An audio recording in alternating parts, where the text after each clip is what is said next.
I'll be joining a little bit late here. This tournament started about 4 hours ago, but joining for almost the last hour. So, yeah, it feels like it's been a little while since I've done like slower, instructive rapid chess on stream. My rapid rating is kind of close to its peak. Greetings from Colorado. Greetings. Board without pieces. Yeah, for most games, I'll be playing on a board with pieces. So I'm about 11 points away from my peak rating. And if we see the leaderboard, rapid, I'm number 27 on Lichess. So we'll see how far I can up my ranking. Okay, hopping into the tournament. Yeah, I basically have zero chance of winning the tournament. The leader has over 100 points. Playing a pretty high-rated player first game. Anti-prep. I wonder if they'll play a sideline. Rossolimo. This is more of a main line these days. Play 97. An A6.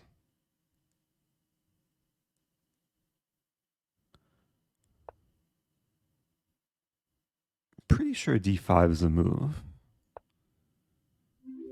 And then takes, and then takes, and then D4. I was looking at this on stream not too long ago. I'm pretty sure Magnus Carlsen played knight f6 in some position. Thank you, Kohitero.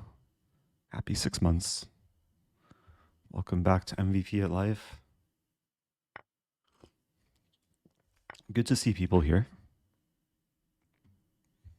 What is this? Is that some kind of insect? Trying to determine what my opponent's flair is. Kind of blends in with the background. I mean, so far it's still just a matter of developing. If I get the chance, bishop e7 and castling. Maybe bishop d6.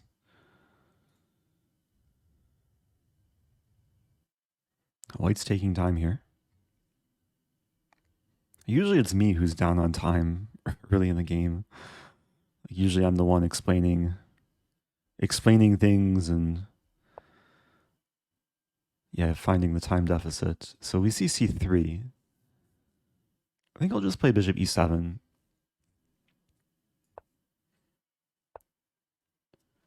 And now, yeah, taking looks reasonable. Because if I castle and then white takes, I kind of lose a tempo with the bishop. And if knight takes, I'll probably take again. And white's either going to have to eventually recapture the pawn or the queen. Thank you, D Lobster. Happy 28. You're a serious star for the 27. Appreciate it. Club. Okay, so knight takes d4. I don't have to take. I mean, I probably don't want to allow takes, and then my structure gets a bit ruined. I could play bishop d7. If I take on d4 and then takes and then castle, that looks very safe though. And bishop f6 might come with tempo.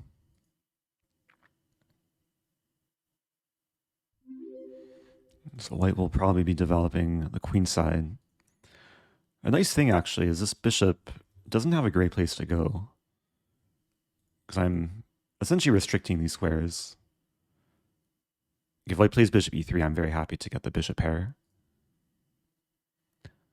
I mean, in a similar fashion, this bishop is not really enjoying life. But if I get to play like b5, bishop e7, then it has the potential to be one of my best pieces. Thank you, Shix. Thank you, the Modern Penguin. Welcome, welcome. So we see knight d2. Developing the knight first. So, like, if I play b5, I guess the main concern is a4. And then, I mean, looking at lines where I sack a pawn. should consider bishop f6 here. Queen will have to find a new square. The issue with bishop f6 is once the queen moves, then knight e4 can hit the bishop.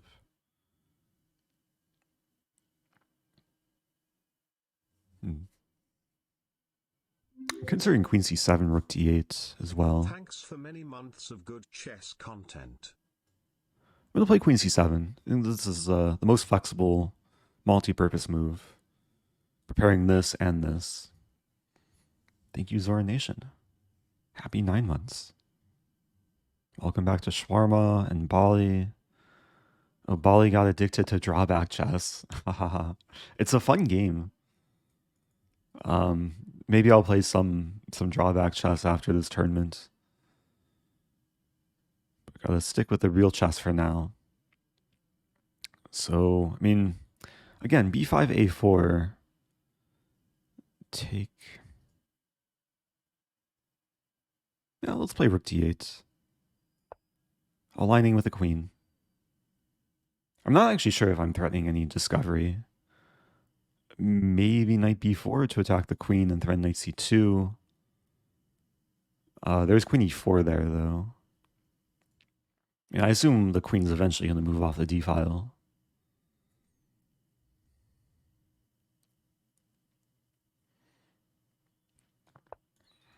Wow, so bishop g5. Interesting.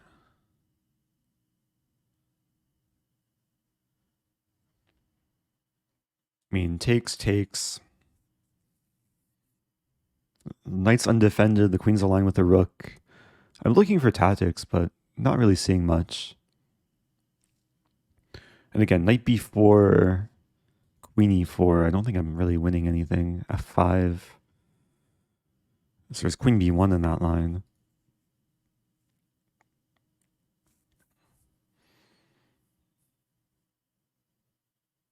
I mean, bishop c5 is a move. Also f6, actually. f6 with the idea to play e5. And then eventually develop this bishop. I'm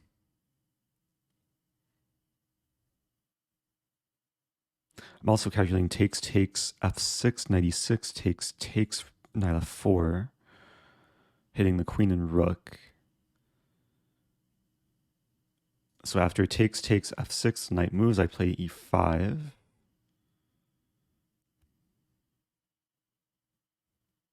It looks playable. I really can't spend too much time here. I think I'll go for this. Trade bishops. I do get some initiative. Just want to make extra sure that this is not blundering anything. But I don't think white can take because of this line takes, knight f4.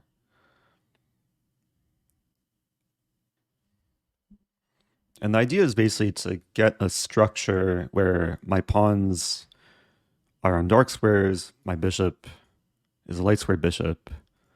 So hopefully I can maximize square control in the center.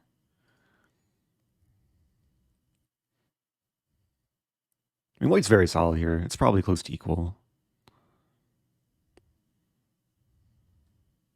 Whoa, it's anonymous. Gifting 10. Thank you, anonymous. I appreciate that. That's super kind.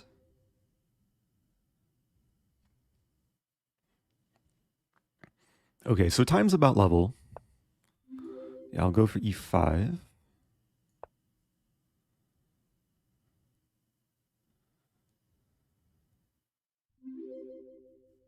It's going to be a question where I want to put this bishop. Bishop e6 is probably the most natural.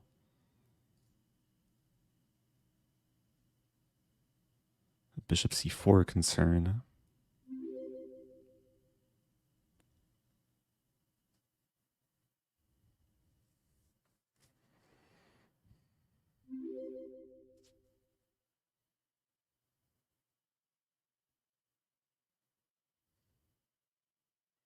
Yeah, let's play this. The main concern is this bishop's not defended, so like this would kind of pin the knight, and this pawn's pinned, so there might be knight d4.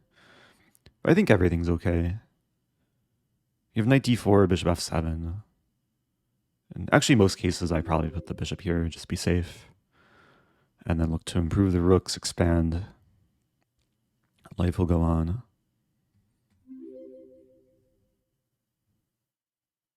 Thank you, Phyla. Happy 44 months.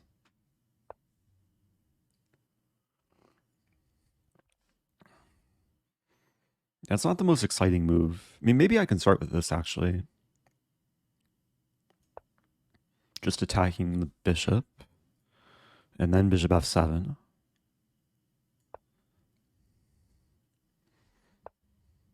Okay, so d5 is a big focal point. White has 3 attackers. I only have 2 defenders. Knight b6 comes to mind as a move to trade. There's also knight f4, which is a bit more aggressive.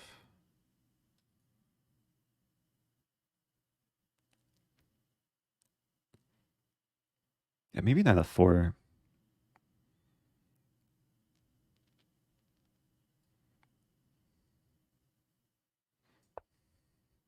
I mean, the knight could get kicked, but then maybe white's weakening the king side.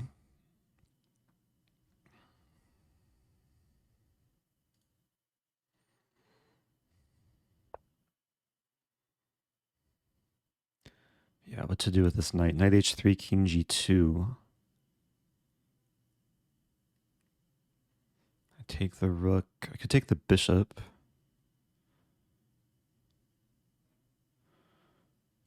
Take and then maybe knight e6.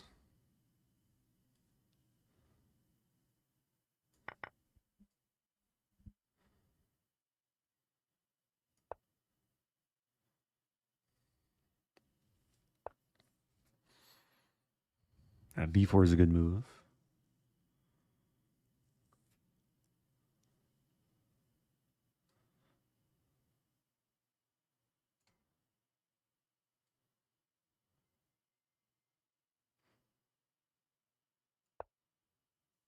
So I'm trying to double up.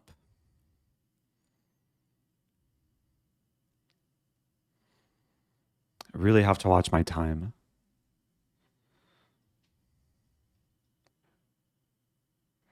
I'm down a minute.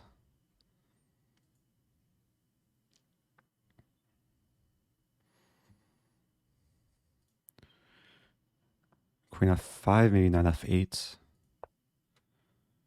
Okay, that's similar. You guys still probably play knight f8. And we trade. We could end up trading rooks and queens. At least one pair of rooks.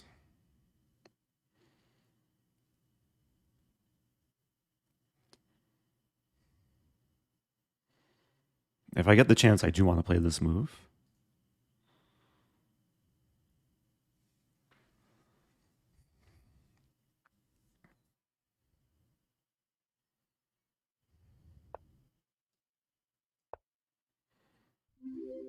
Yeah, knight really wants to come to f5.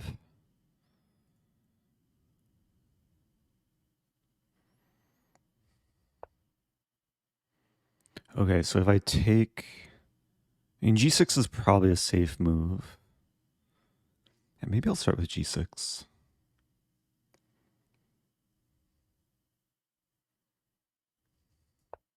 There's this, and then this back. I probably turn down the draw. Probably eventually play king h8. Thank you, Agrippa. Thank you, On Chess. Okay, so the knight has different ideas.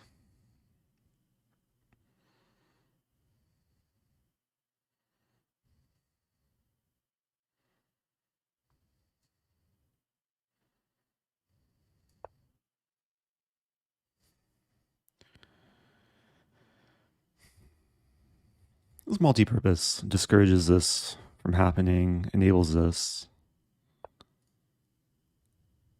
I could play h5 here. It looks weakening, but the pawns are smiling now.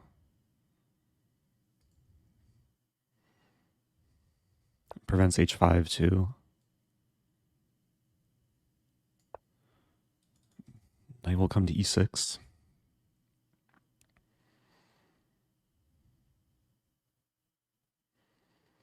Yeah, if white plays c4 to enable knight d5, it gives away the d4 square.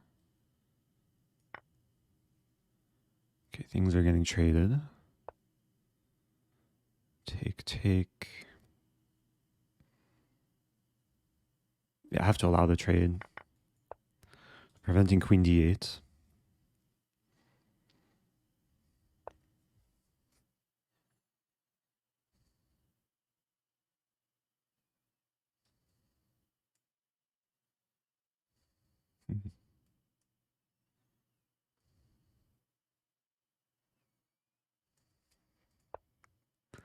That was a really risky move. Yeah, that may have been a really bad move. Have to play this. Defending with a king.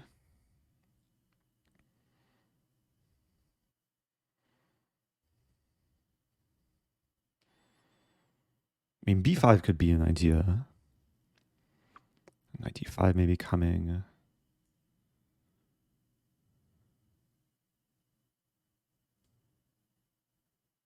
Move back.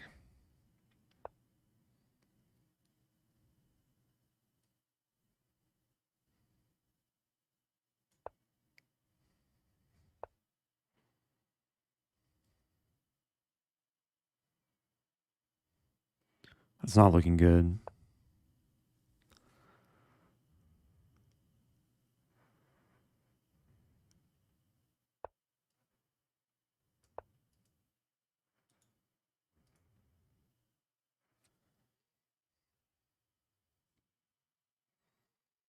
Trying to hold on though.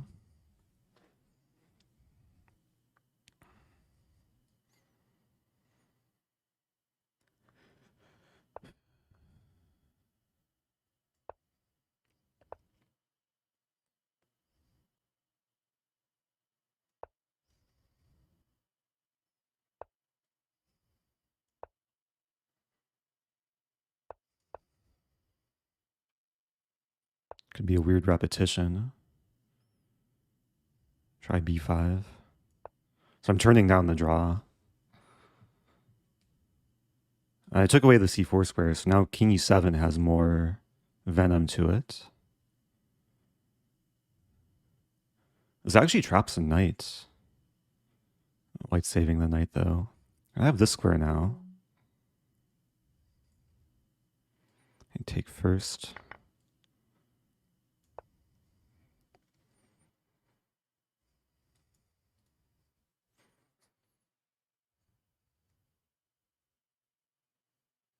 Super tricky.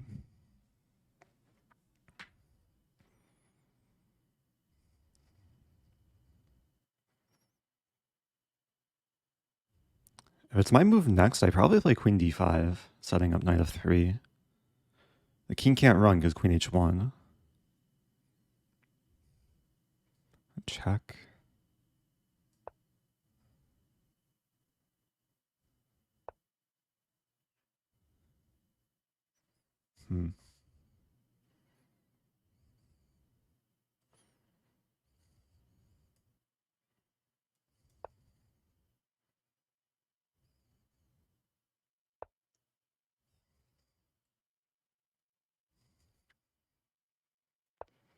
Yeah, didn't make progress there.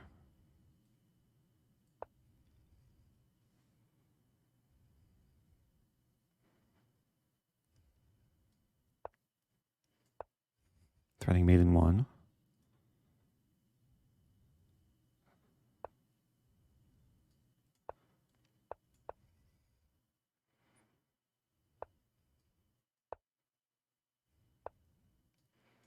Okay. Oh, that was intense. Opponent missed the mate in 1 threat. That's what it takes to win at chess. Just have to keep the game alive until opponent allows you to checkmate them. Very hard fought game. It was very close to being a draw, like by repetition. I think there were multiple positions we repeated twice. Let's look at the key moments here. It's probably not a clean game.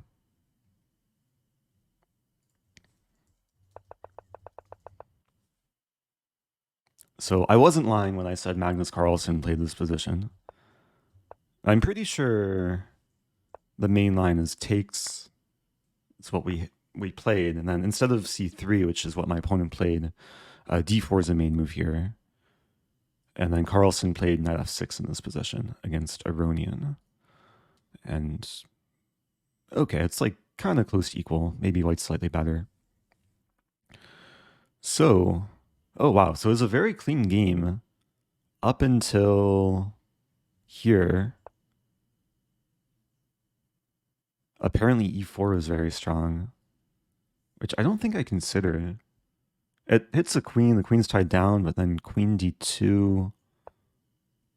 Oh, so it chases the queen away from c4, and the idea is to trap the knight, and white would have to give away the knight.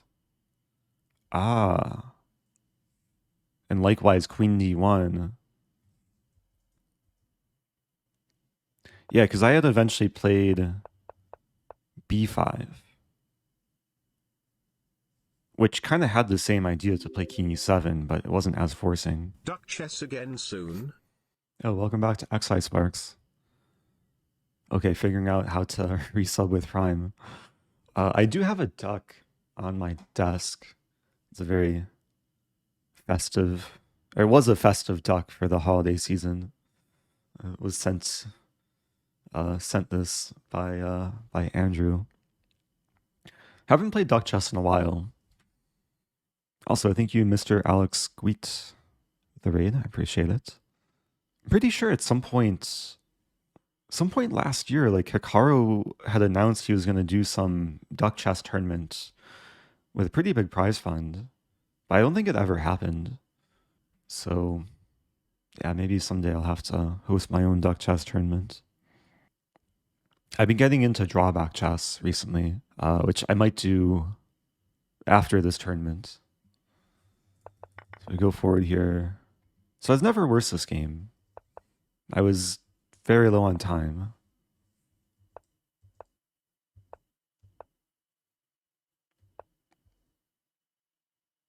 Oh, I had queen d5 here. Had this idea in a different position. Yeah, queen d5 sets up the discovery. But yeah, I was given a pretty big gift from my opponent, queen h1 mate. Have I tried dice chess? It sounds familiar. I feel like I played at some point somewhere. Can't remember though. Oh yeah, I would definitely play Jonathan in drawback chess. I feel like it's a nice game to collab with people. Welcome back to French Salmon. Time flies when you watch aggressive chess. Thanks for the content. Oh yes, my aggressive chess. Okay, let's be aggressive this game. I'll berserk. I'll play e4. I'll play King's Gambit. I think this is considered to be one of the most aggressive openings. More common is knight f3 instead of bishop c4. The idea with bishop c4 is white allows queen h4, plays king f1, and then knight f3 will come with tempo next move. So I've sacrificed a pawn. I sacrificed castling rights. What's your favorite color? My favorite color is not blundering mate in 1. Knight f3 would be really bad. So let's play d4, attacking the bishop. Favorite color? I don't know. It depends on the circumstances. Who would you choose as your second if you had played in the current 2v2 tournament on chess.com? Ooh, probably Yasser. I'm not sure if we would do so well, but it would be nice just hearing some stories. And he wouldn't get mad at me. Like if I chose Hikaru could maybe get mad at me, but Yasser wouldn't get mad if I blunder. Okay, no mercy here. Pawn e5, working the queen and bishop. So this is probably as good as the opening could go for white.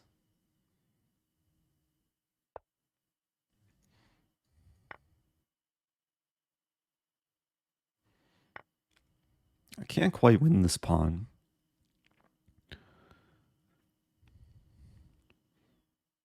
So what to do here? Queen e2 check. Maybe just knight c3. Preserve queen e2 for later. The idea is to probably play knight b5 and target the queen and c7.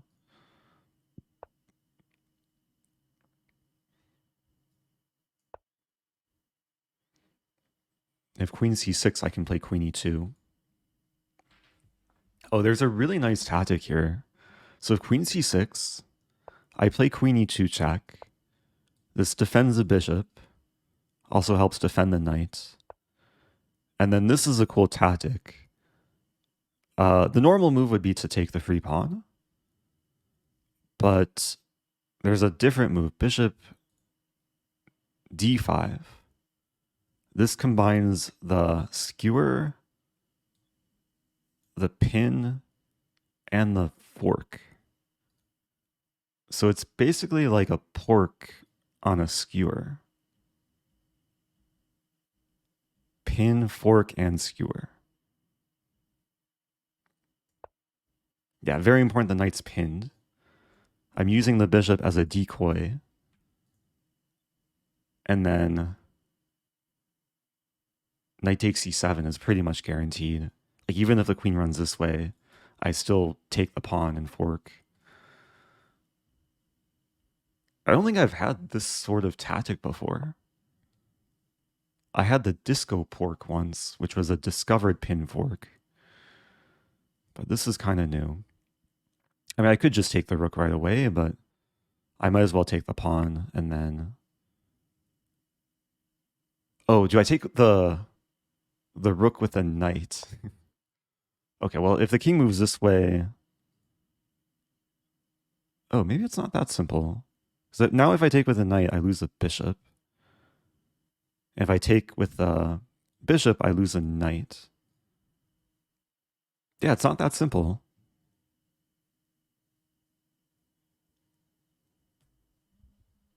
Opponent has somehow slipped away from how to win material here. I mean, okay, bishop takes rook wins material. I wanted to win the full rook, but I might as well win the rook, concede the knight, and then life will go on. Maybe queen e4 next, or queen c4.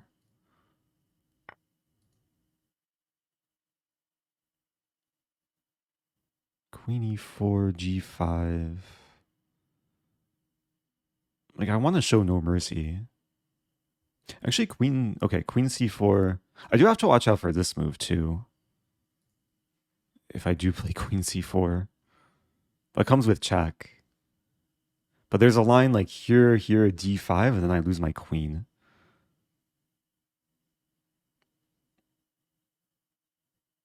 And if I play this, there's g5. I have to move a lot faster, too. Okay, let's start with this.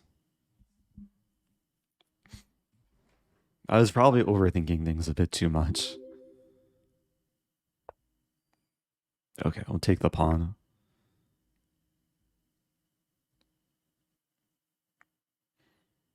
So I'm attacking the undefended knight. Black gives a check. I'm playing king f2 to allow the rook to come in. And then maybe I'll end up castling by hand.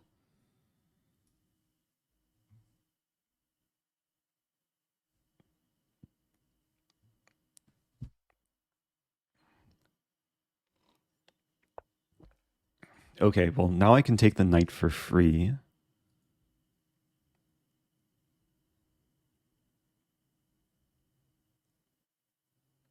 Okay, let's do it. If black goes for some discovery, I have bishop e5. I just didn't want to allow, like, Knight moves, queen moves, and then rook e2 check. Probably still fine, though. Oh, there's also bishop c7 here. Yeah, using the bishop as a decoy to then win the rook. So a lot of nice tactical ideas this game. Maybe I should play the King's Gambit more often. If black takes the pawn, I'll play rook d1 with another skewer. And if takes, it's mate in one. Okay. That was a feel-good game. Hopefully some lessons to take away there. Thank you, Mandalorian. Happy 7 months. Thanks earlier to Alexa play Nickelback. Axer Typo is confused why I wouldn't force a queen trade. Yeah, forcing the queen trade simplifies... Where was it? Queen e5. I assume this is a moment. Generally, if your opponent's king is less safe, you shouldn't trade queens. So I thought the king was less safe than my king. But queen e5 was completely fine. Oh, your Alexa just started playing Photograph. Nice. Look at this photograph. I forget how the lyrics go. It's been a long time since I listened to Nickelback. Okay, back to tournament.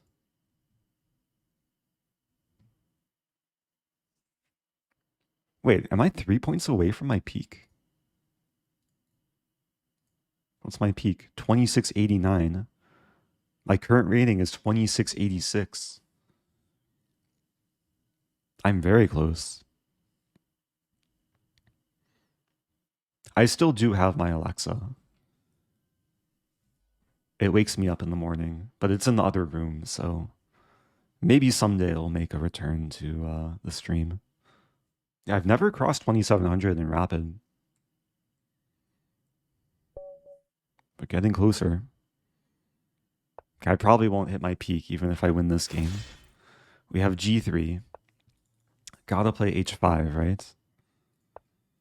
Opponent's going for what's basically the start of a hippo. Oh, I missed a chance to play the haha. H-A-H-A. I guess I'll just play this anyway. So it's a hippo versus a crab. It's a crab because I'm trying to pinch my opponent with my flank pawns. So this is just H-H-A-A. Okay, I might as well use my crab pinchers. Force the bishop back. H3 doesn't work because it loses a pawn, so I'll play this and then prepare H3. Oh, opponent wants to win this pawn. It's not easy to defend. Yeah, maybe I should have done something else there. Well, I'll still play H3. Yeah, if there's any young children watching, you should not be watching this right now. Like, don't try this opening at home. Usually you should control the center and develop your pieces. Not push flank pawns. Can I play G5 now? Idea G4. I just want to keep attacking the bishop. Oh, I'm having too much fun. So if bishop takes, I play H3 to remove the defender of the bishop.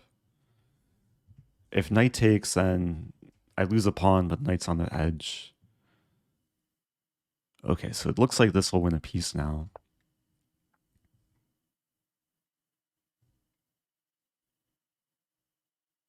Yeah, I've only moved pawns so far. Oh, that's a good move, though. So if I take... Wait, how about this? How about I play E5? The knight's going to have to move. The knight will move here. Then I play G4. The only safe square for the bishop is E4. And then I can play f5 or d5. I think the bishop's getting trapped. We're 11 moves in. I still haven't touched a non-pawn creature.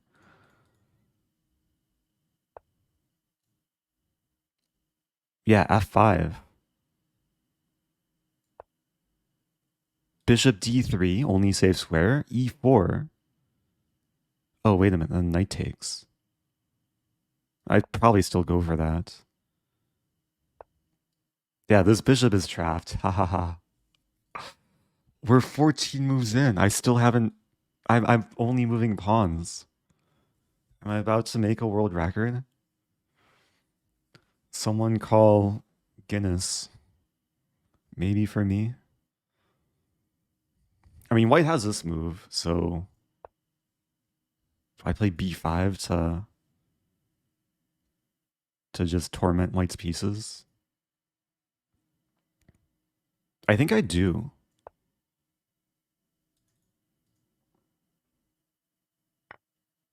And now I take here, and this bishop is still trapped. So I lost a rook, but I'm gonna win. I'm basically winning 2 minor pieces for the rook. We're 16 moves in.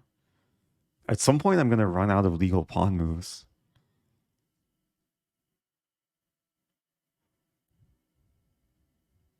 Yeah, sorry for those who clicked the stream for Instructive Chess. But definitely some unusual lessons to take away here.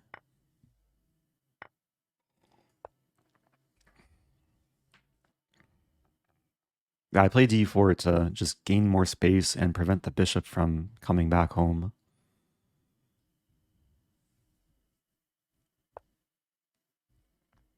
Okay, now it probably makes sense to... Oh, there is a trap, though. I was going to say, it's probably makes sense to move one of these things. But there's a trap involving e3. If takes, then I move the queen and win the bishop. Okay. White fell for my trap. So that was 19 straight pawn moves in a row. And now I have 3 minor pieces for a rook and how many pawns? Too many to count. Can I play this move? The queen's pinned to the rook. I mean, I should probably trade queens here. It makes a decent amount of sense. But if I start with bishop b4, I think starting with bishop b4 actually makes more sense. Because if c3 I take... Oh, what a funny game.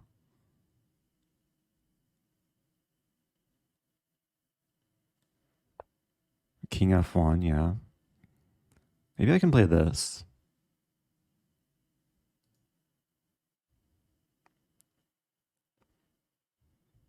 So this essentially forces a queen trade. But it's on my terms.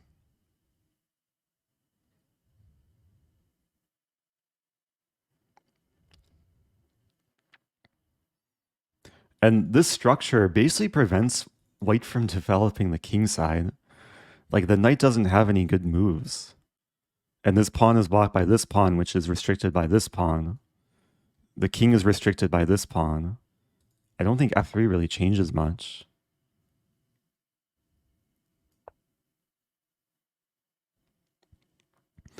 I was just having the idea of playing bishop b7, rook takes b7, and then castle fork to threaten the rook and threaten checkmate. The problem is there's rook b1 there, so it doesn't quite work. Which is kind of sad to defend the knight here.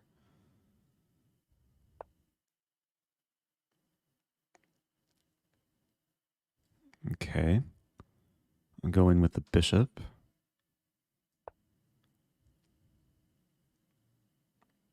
Yeah, the knight is still stuck. I mean, the king can move to f2. I've run out of legal pawn moves.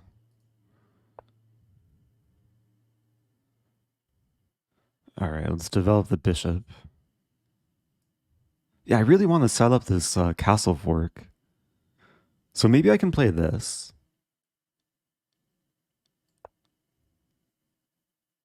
Okay, here's the line. A3. Wait a minute. Does it work now? Bishop B7, take castle. The king has the square now and the square.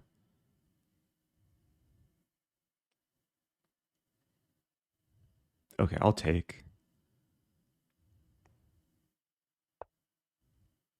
Now I can pin. Okay, no no castle fork happening. Maybe I'll still castle though. Cause why not? Always castle in the endgame.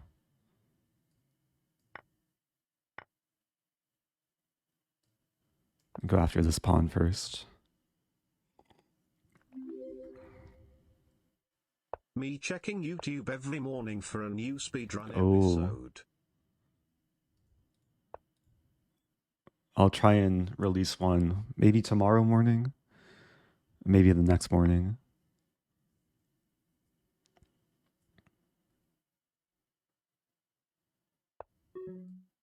Okay, I do have to watch my time, but life is pretty good here. Threatening 93.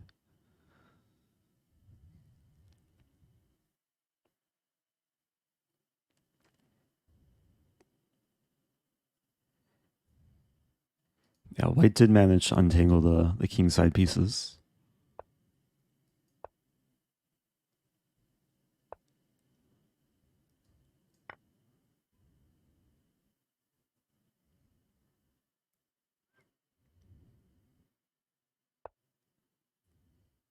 I could castle with check.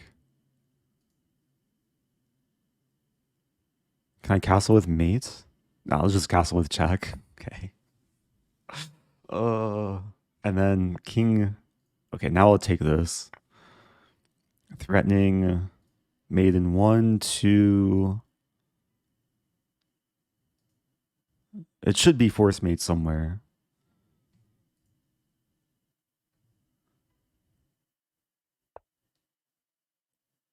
Okay, now I'll take the knight. Yeah, I have a lot of pieces to try and checkmate with.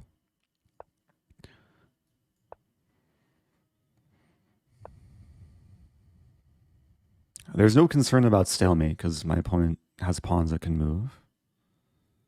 But where's a mate? Maybe this. So the only thing that can move is the f-pawn. And then the knight can come into c3.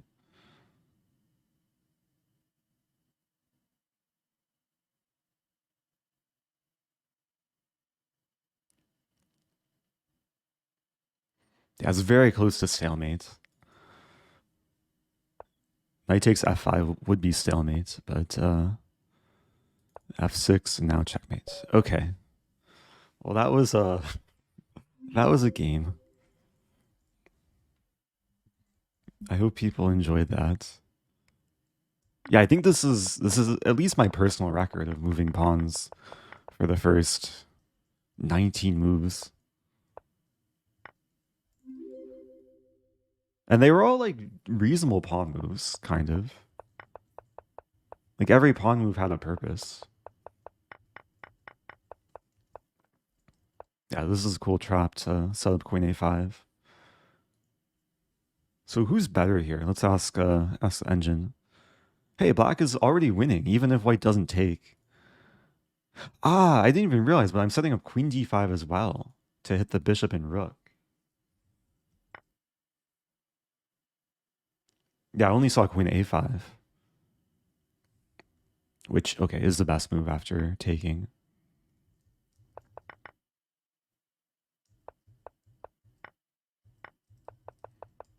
Okay. Oh, I had bishop b4. Oops. Yeah, bishop b4 would have been a bit more convincing. I was more focused on taking the bishop.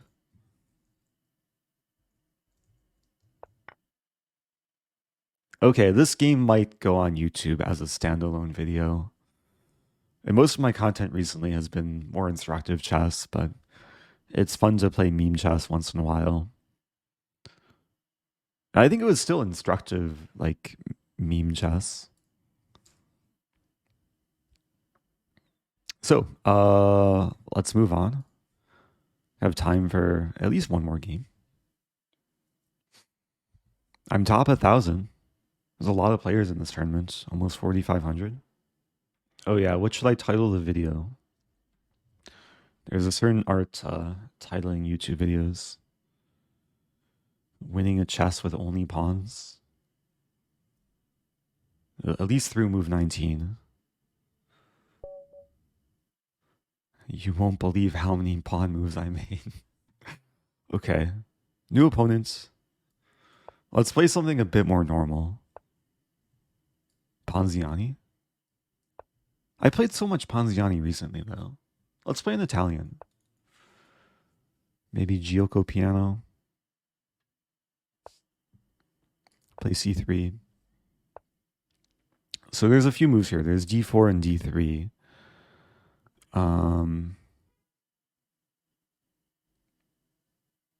I'll play d3. Play something very classical.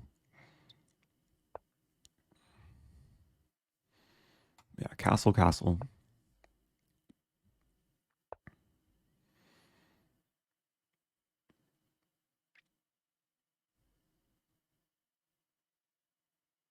I'm just wondering, can I play b4? Let me start with b4. Idea after bishop b6, b5, knight a5, and then I take. So I win a pawn. I feel like this might be like a main line, though.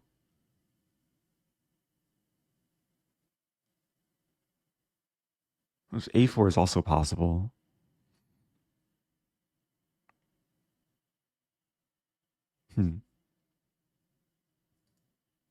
B5, knight a5.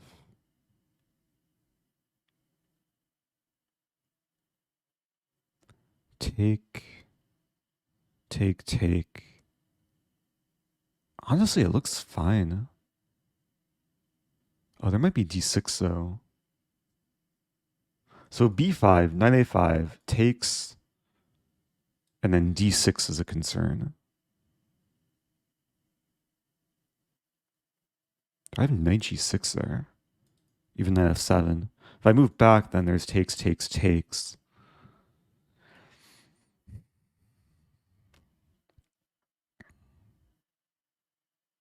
Yeah, I don't know.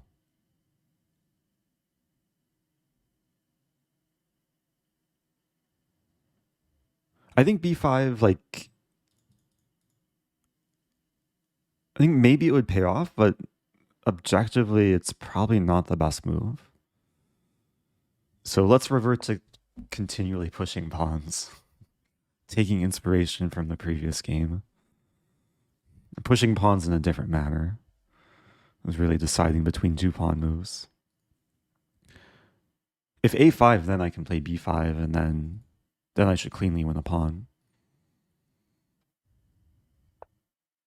So a6, I think, is the best move there. Now b5, unfortunately, doesn't work. But that's okay. There's queen b3. There's bishop e3. Yeah, how about this? How about I'll play a5, force the bishop back, and then bishop e3. So black spent a lot of time moving this bishop. I've spent time gaining space. Now the bishops will likely be traded.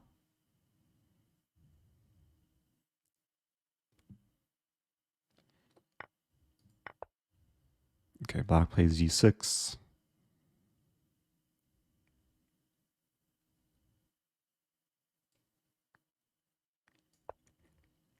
Okay, now we have a pretty normal Italian position. I think the general plan going forward is to eventually play knight f1, knight g3. There's a question where to put the rook. If I put the rook on f2, there could be knight g4. So maybe I play this and then this and then this.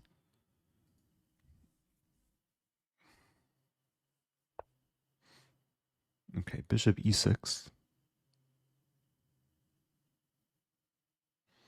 And d4 comes to mind. That might just lose a pawn, though.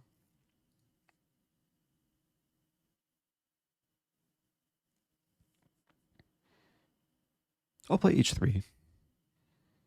Just a patient move. Although, yeah, black wants to play this.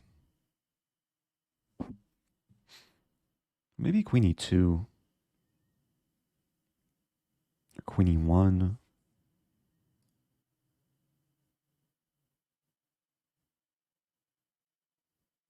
I'm going to play queen e1. There are probably a lot of fine moves there. The idea is to eventually access the king side. And then in the event of d5, I take, and this pawn is defended. And then I can probably play rook c1 to defend the c pawn. So black is taking their time.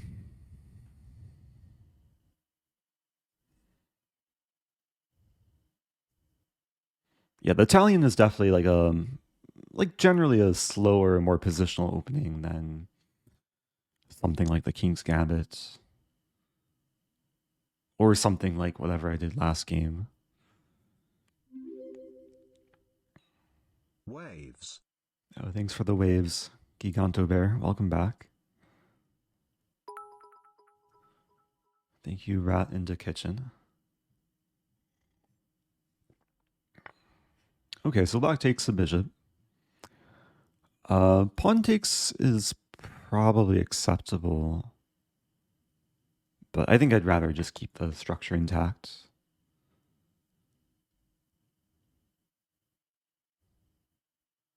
Knight h4 actually looks nice. Because this unleashes f-file, also discourages knight g6. Maybe eventually prepares knight f5. Although if it's my move next, I probably want to play queen g3 to threaten rook takes f6. And there's also an idea to put the rook on a2 and then f2. Create the f-file battery. XI Spark says, I've been having issues lately when people are just pawn storming me. And I feel like I struggle defending. Any tips for when that happens? Yeah, sometimes it's hard to generalize because, yeah, I mean, pawn storms usually occur when you're castled and your opponent is storming on one side. The advice that my first chess coach gave me was when your opponent is attacking on a flank, so usually when they're pawn storming on one side, you should usually look to respond in the center. So if they start pawn storming, you can look for the central breaks or look to try and make some progress in the center. I'm just going to take this knight, play queen g3. And I think the general principle behind that is, like, if you get a good grip on the center, that will translate into you just controlling the game. Okay, so king h7. I want to play rook f3, but knight h5. There's queen h3. Kind of preparatory move.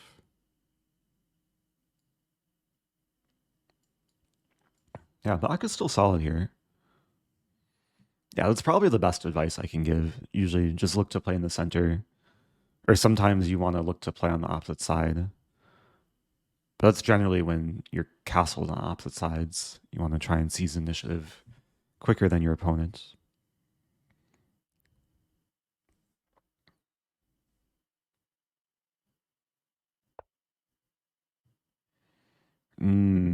If the king were still on g8, there'd be rook takes f6. To remove the defender, have the intermediate move. But here,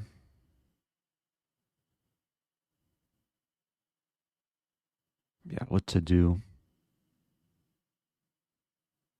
Might just have to allow the queen trade. It takes.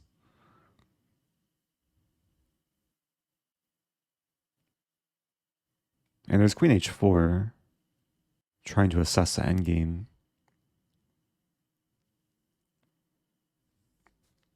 And it's hard for my knight to improve itself. Take. I do have an idea, though. I think I will trade queens. And then trade rooks. And then play this. The idea is to eventually play b5. I mean, we simplified a lot.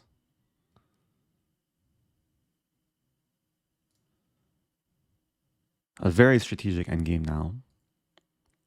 I'm basically trying to use the space advantage that I created out of the opening. And to do that, I want to keep expanding. So I'm basically going for the eventual pawn storm. Now, this is a question, like, if I go for c4, b5, where do I want my knight? Because if I ever play b5, that does allow knight c5. So, like, do I want to include d4 first? I'm going to hop around. And there is an idea also. Actually, there's a few ideas. For one, I could maybe look to play knight f5, but then, okay, g6 is maybe coming. The other idea is to put the knight on e2 and then play c4, knight c3. I think this is probably the most harmonious setup. And then maybe even knight a4, which then would allow for when I play b5, knight c5, knight takes c5.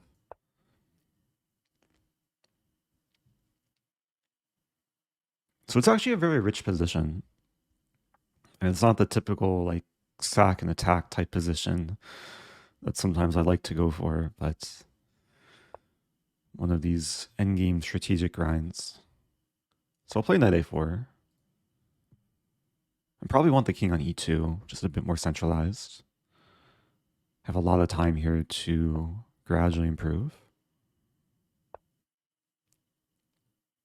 And d4, yeah, so black's just waiting. G4 comes to mind, actually, but no need. I'm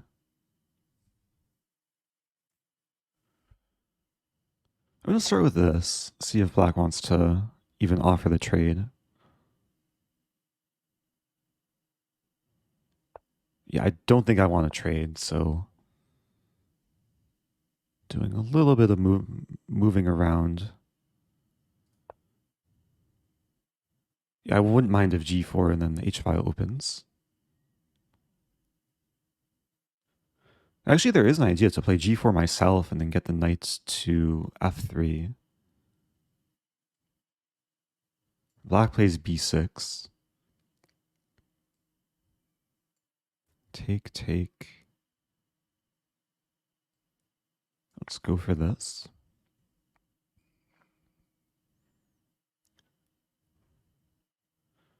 Yeah, position's transforming.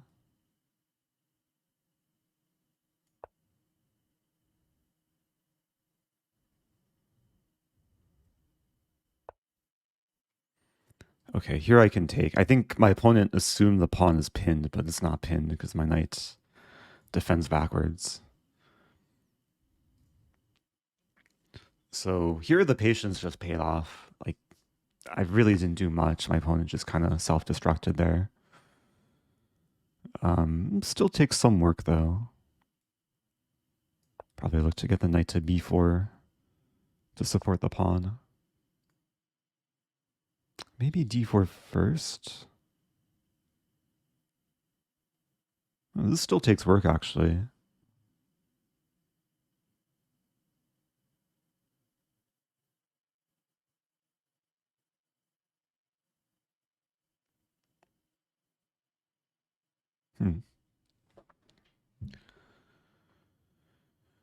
What to do?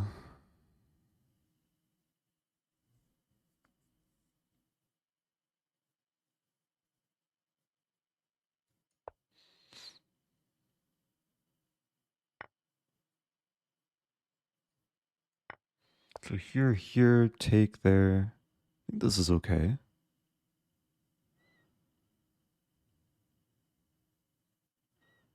I don't think black can win this pawn. Man, this is coming though. Yeah, this is far from over. Actually, it might be close to over, because after king... Maybe king e3 is better. So knight won't be checking me. After this, I have e5. And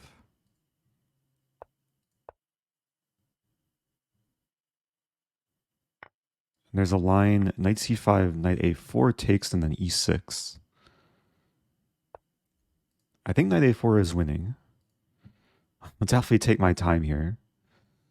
Knight a4, knight takes a4, e6. Knight b2. Knight b2, I would have to play king d4. It looks fine.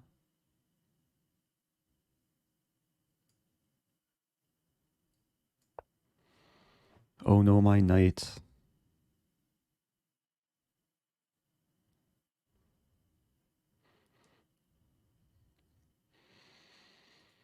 I'm sacking the knight to make use of my pass pawn.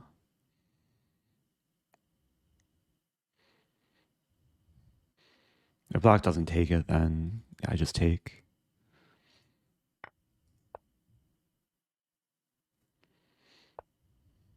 Oh, there's king c7. I have c5? Wait a minute. Oh dear. No, c5. I think c5 is winning. I should have seen this. I'm allowing the knight to fork these pawns. But the point is, I'll just play a7, king b7, e7. The knight won't have time to take either pawn. And this is very important in preventing knight b6.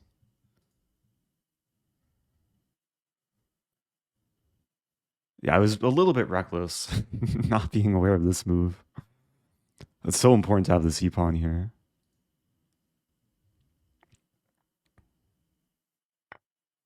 Yeah, now a7.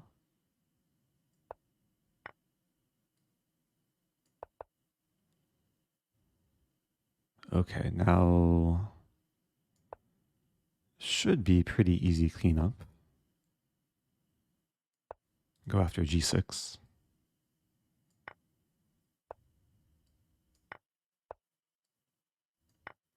Just have to not get forked.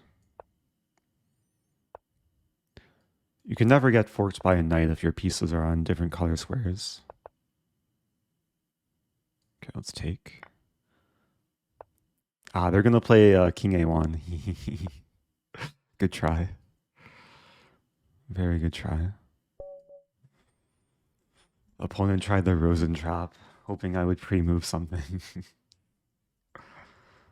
I do respect the effort. Okay, good game. Very hard fought, and took a lot of grinding in the end game. Eric, do you remember your Grand Prix lecture on St. Louis Chess Club Of against course, the Sicilian? I do. I always struggle with that because opponents never move like your video.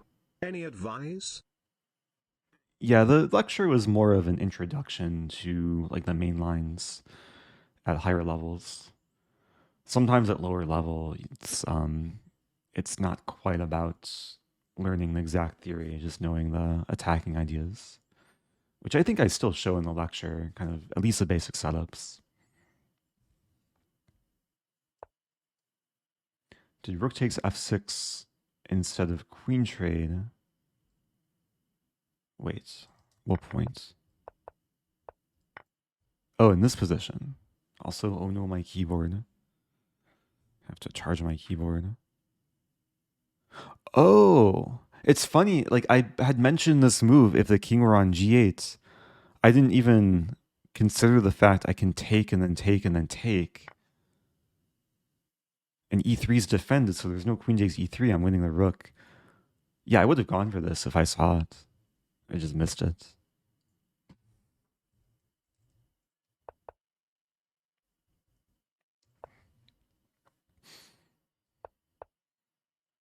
Yeah, I'm probably due for a follow-up video on that lecture. There's definitely a lot of lines that I didn't cover, like how to play. Yeah, that's a big oversight.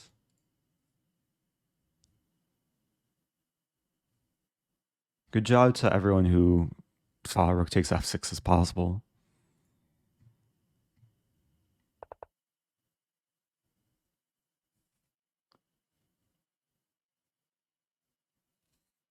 Okay, I can definitely take some time to answer the various chess questions in chat. I see a question about Gambit against English. Real quick, we can go through this game. I do want to check the theory though, because Magnus has had this position. So I was playing like Magnus. And yeah, I was really curious about b5, but I don't think it's actually that great. Because knight a5, black's already for choice. Yeah, it looks like white wins a pawn, but after d6, even stronger is queen e8. And the calculation was this: if I retreat, then takes and takes and takes. So for that reason, white's just better off playing a4. So how long did I play like Magnus Carlsen for?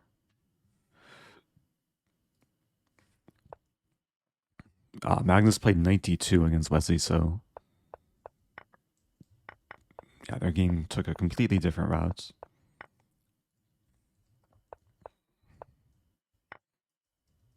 Yeah, in this position, it's pretty solid for both sides.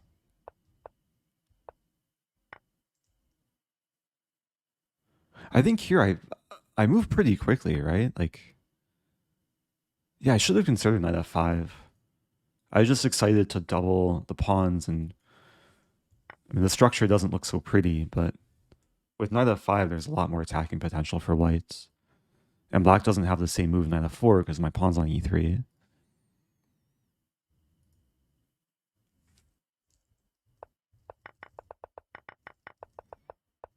And then, yeah, the endgame was equal-ish until around here. Apparently c5 was strong. And then, yeah, this whole sequence was winning in the endgame, knight a4. I just didn't calculate the line thoroughly with, yeah, I was only looking at knight b2, which does have the idea, like if this, then black survives, knight d6 is coming. But I saw knight b2, king d4. And then here, so there's two winning moves, a7. How is a7 winning? Eric, my favorite moment is when I got the exact line against the Caro can with your two knights. That's a common attack, one. where I would hang the queen but end up checkmating with a queen retreat move. Thank you for that video so much. You're welcome. Yeah, I've seen like many messages from people getting that trap in their games, like online and over the board. So a7 is winning because knight b6. I would have to find this, which is not easy, because c5 looks attractive here. So I think c5 immediately was a bit cleaner. Oh, but there's this move.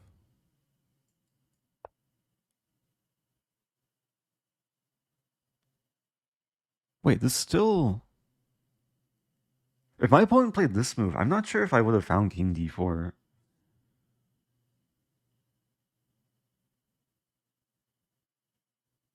It's the only way to win. So a7 is not winning because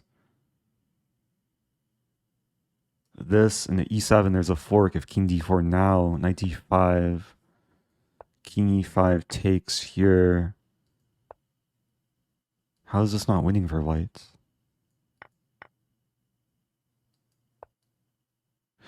I get some Zugzwang position.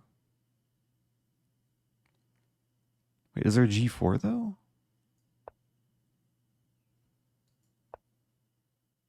I'd have to go and win these pawns. The endgames are so tricky.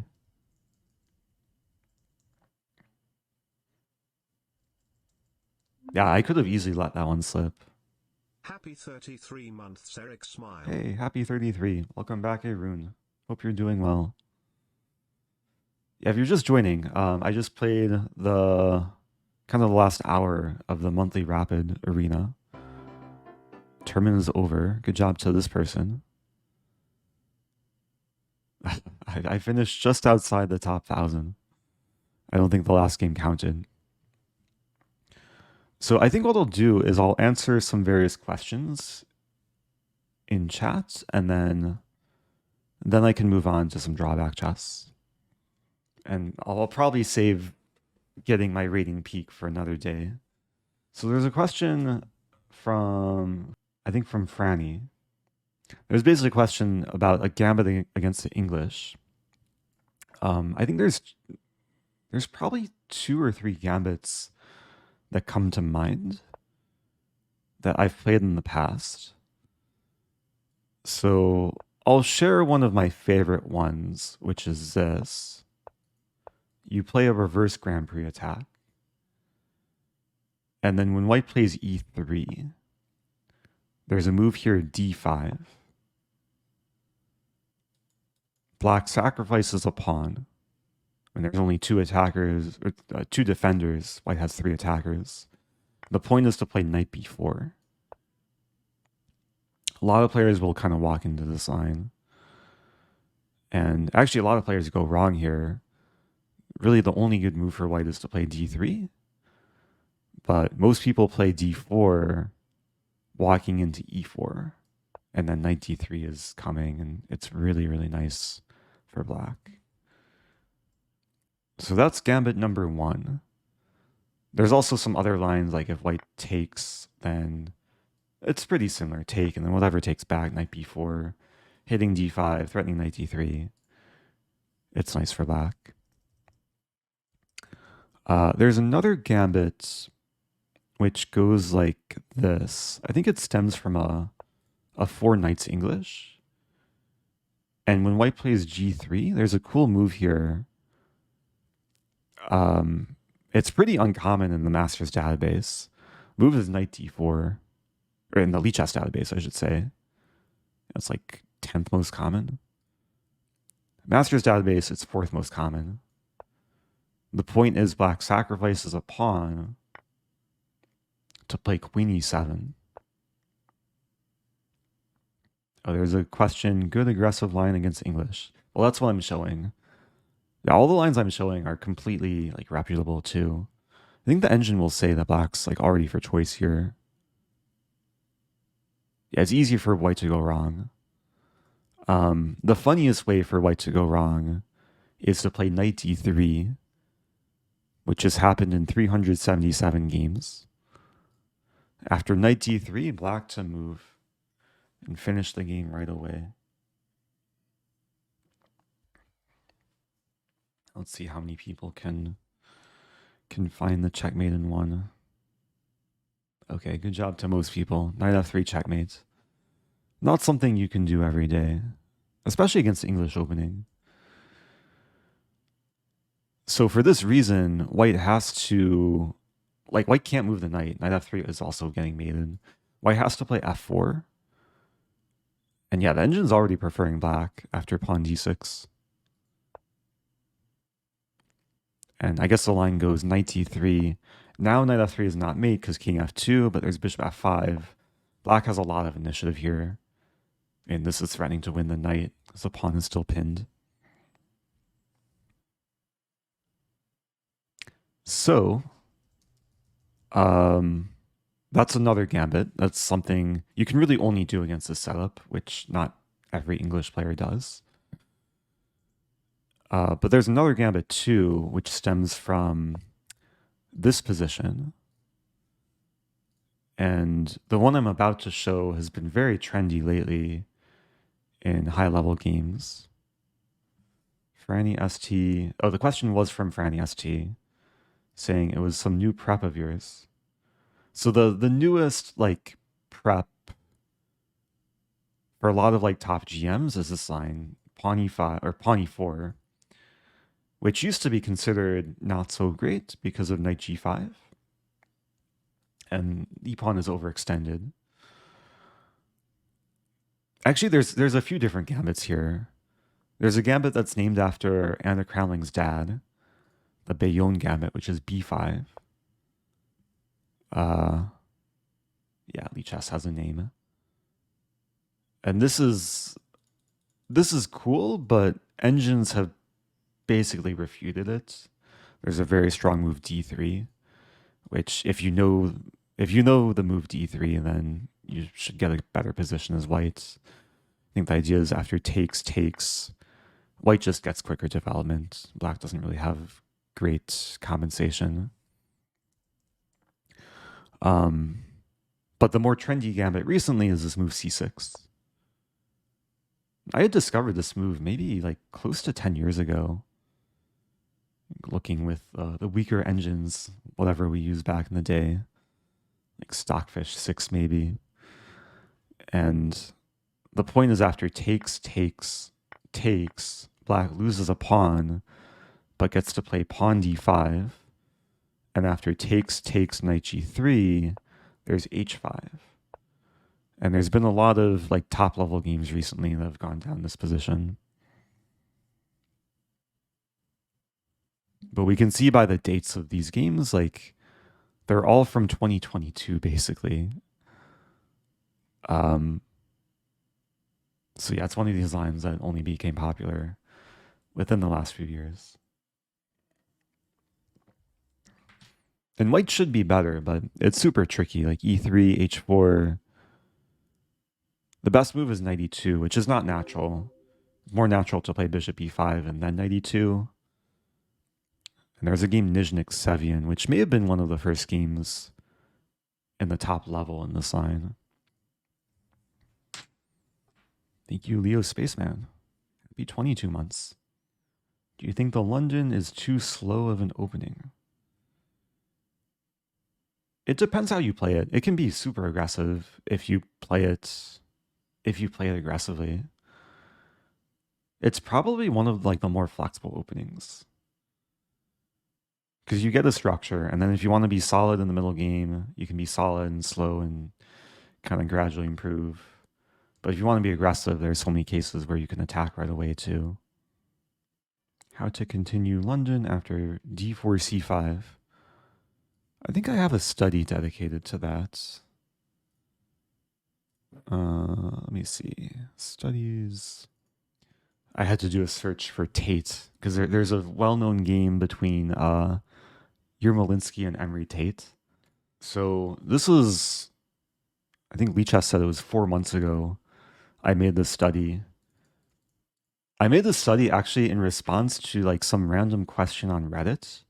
Someone was asking exactly the same question in the chat. What to do if you encounter c5 on move 1 and you're a London player.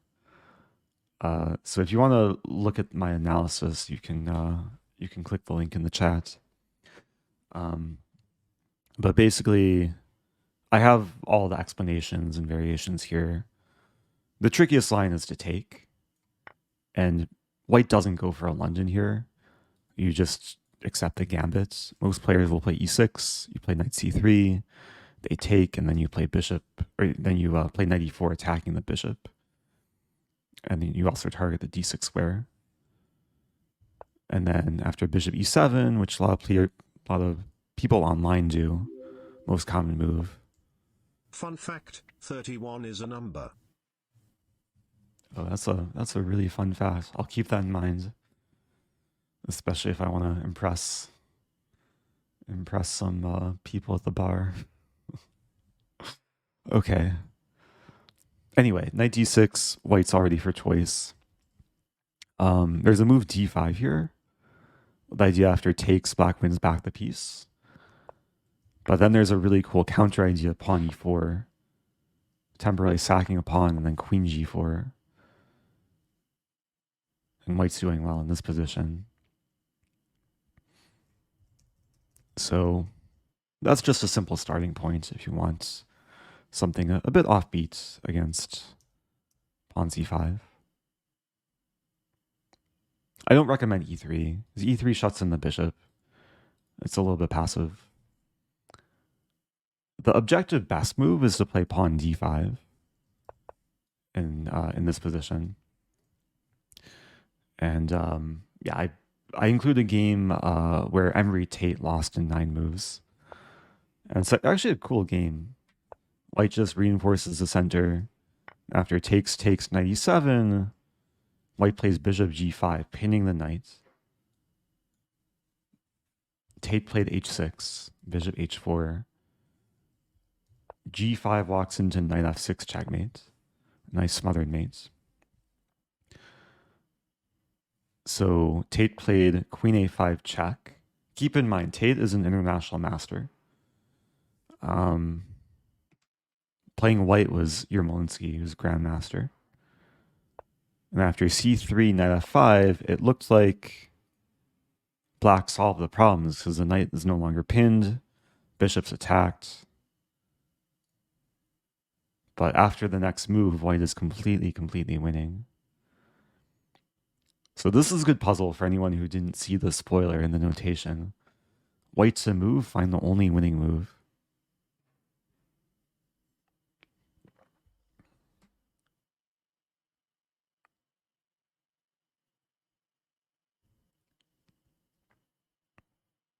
Giving chat some time.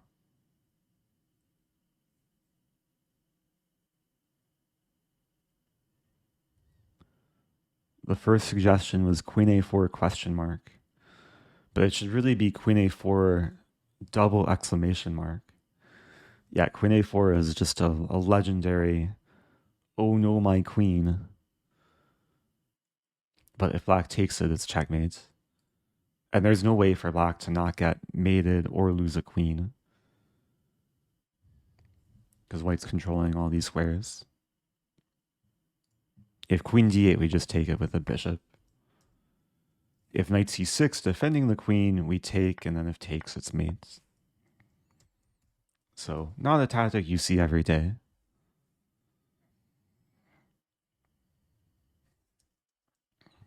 Yeah, b4 doesn't work as well. If b4 then takes, and you're not actually chasing the queen away from covering c7. And now queen a4 doesn't even work because the knight's hanging.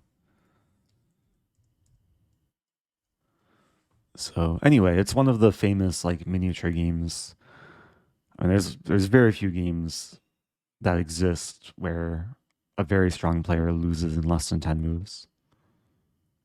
So anyway, I think I'll move on and let's do some drawback chess. Assuming there's no more hard-hitting questions. I think a lot of my recent streams have featured drawback chess. It's a fun way to kind of wrap things up.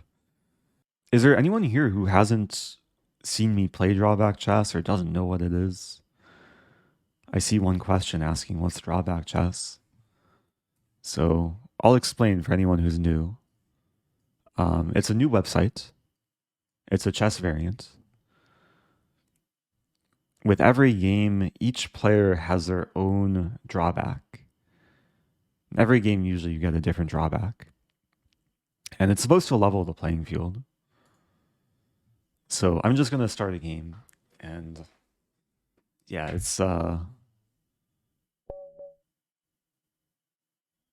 always an interesting surprise to see what the drawback will be.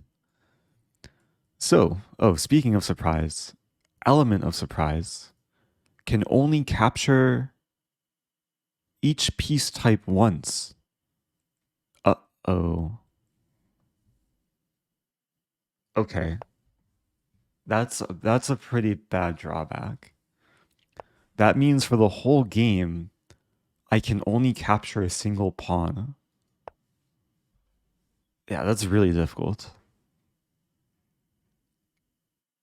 I can also only capture a single queen, which is not as severe. What is my opponent doing? I wonder what their drawback is. I have an idea.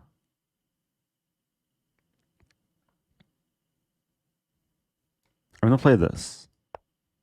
This might be a terrible idea.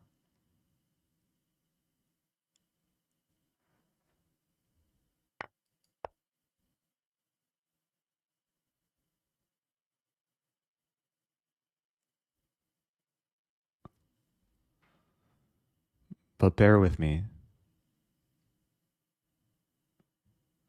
Yeah, this is probably a really bad idea.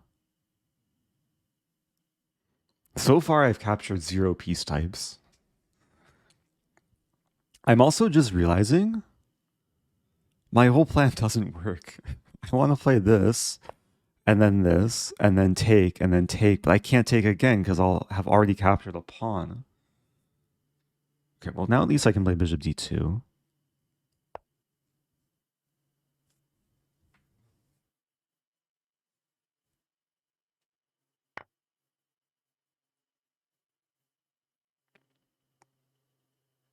Wow. Wait a minute. If black promotes to a queen, I'll only be able to capture one of the queens. That's really bad.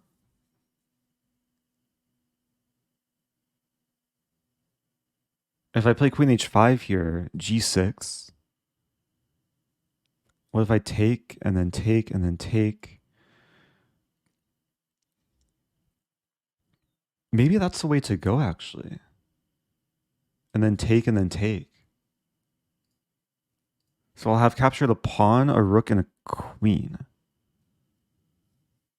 And then maybe eventually a knight. I think I'm going to go for this.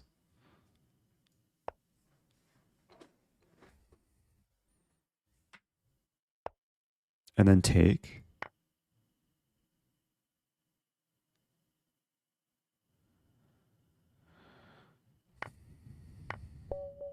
Hey, I won.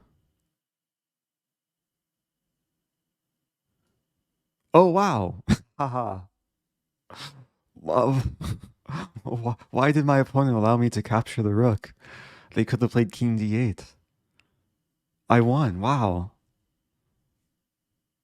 I was really scared that I was going to suffer with not being able to take the queen.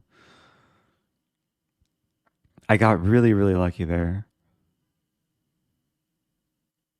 So if I ever capture a rook in this game, I win.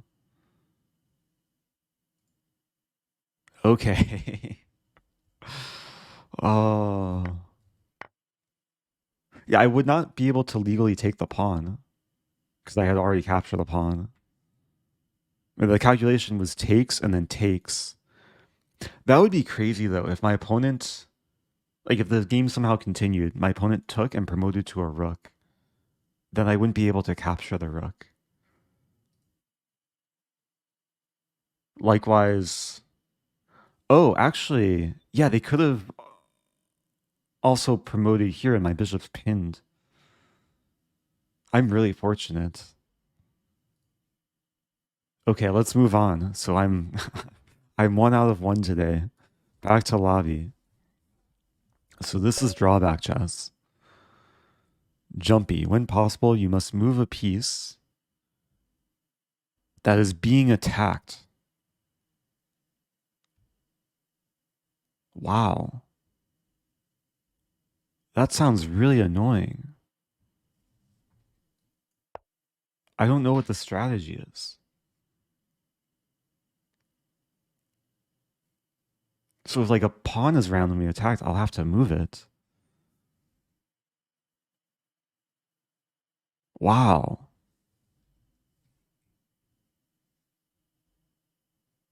Yeah, I don't know if I want to avoid trades or keep things on the board.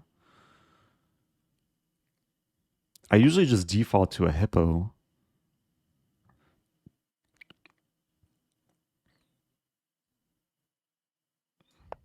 Like if black plays this, then I have to play this because my g-pawn's attacked.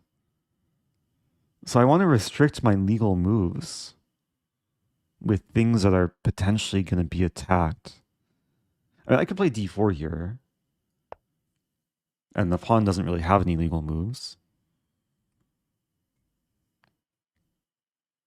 Yeah, this is weird. Oh! Okay, well, it's not that... Oh, no. It could be bad. I have to move it. I'll play this. Wait a minute. What if multiple things are attacked? then maybe I have a choice.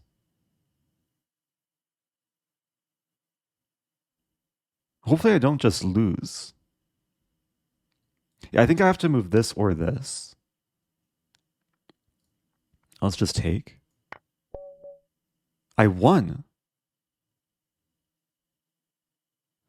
Your opponent's drawback was king of the hill. Except for the first turn, if you start your turn without a piece in the center of 4 squares, you lose. Ah. Wow. So who had the harder drawback? I feel so powerful. I just won in 5 moves.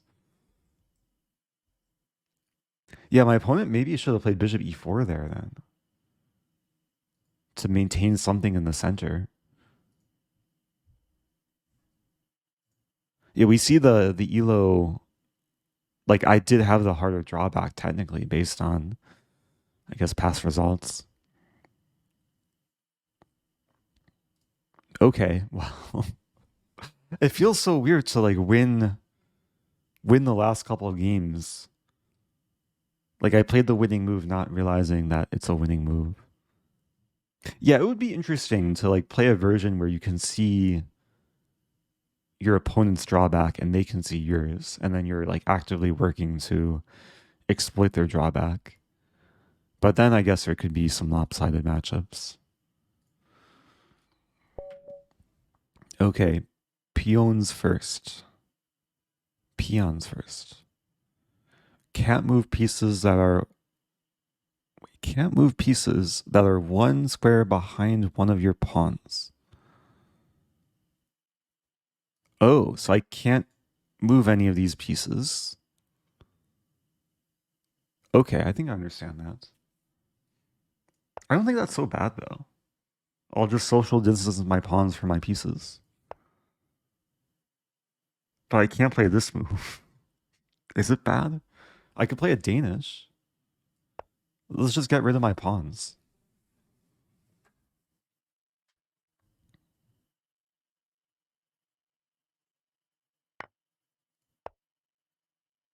Wait a minute. I can't play a Danish. Oh, I could take. I can't even take back. I can't play Goring. Can I play F4? F4 looks playable. Danish Grand Prix attack type thing. I did not really think that through. Now at least if takes I can take because there's no pawn in front of the bishop. And then the knight will be mobilized as well. That's scary. Well, now I can take here. And if takes, I can take back with knight. So I basically freed these pieces. Now I can develop.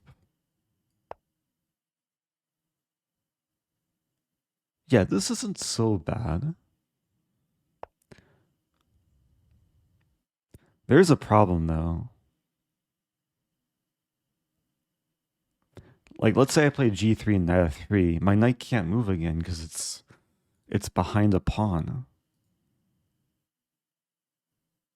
So maybe I go for knight e2. I'll start with g3.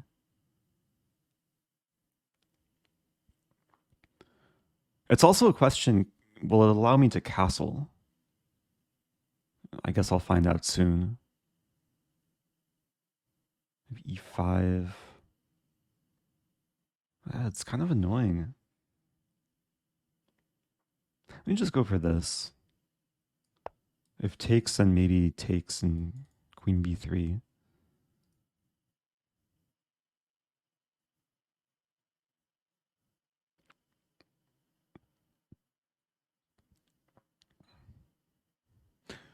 I think this drawback is essentially going to force me to pawn storm. Where I'll want my pawns to be a bit more distanced from my pieces.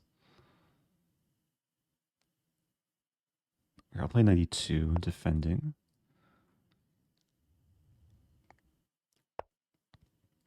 Yeah, I have to defend. I mean, I could play queen b3 actually. threatening f7.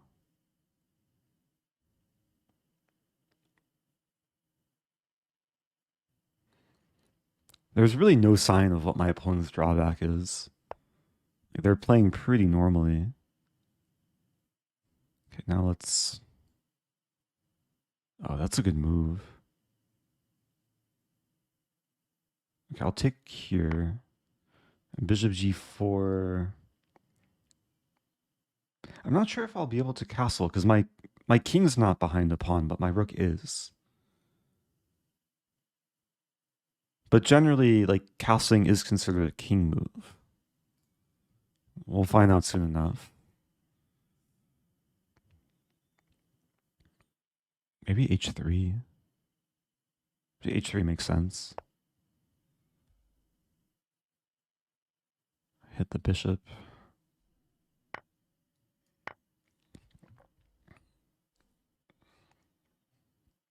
That's a pretty bad position, though.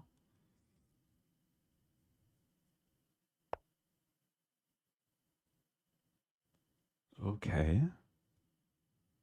For some reason, they didn't take the pawn. But how do I untangle here? I don't want to play this and allow the bishop to pin my knight. Knight c5 is coming. I guess I'll go for this. This is actually nice. It prevents knight c5 and queen e7.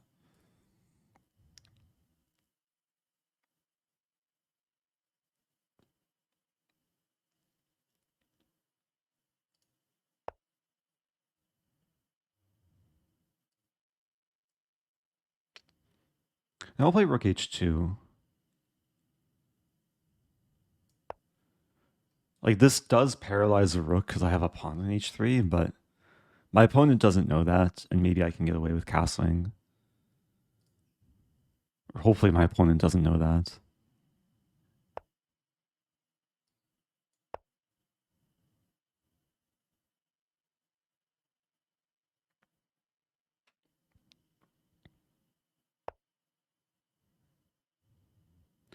Okay, so c2 will paralyze my queen. So let's go for c4. That way I defend the bishop.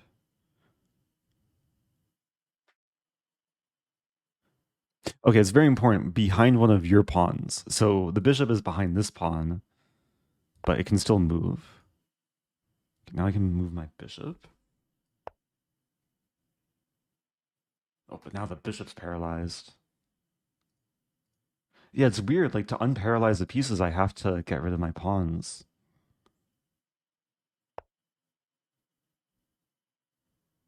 Maybe bishop b4.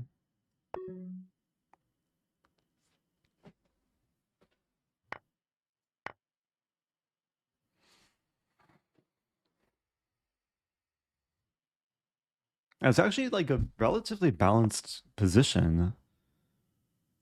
At least it's equal material.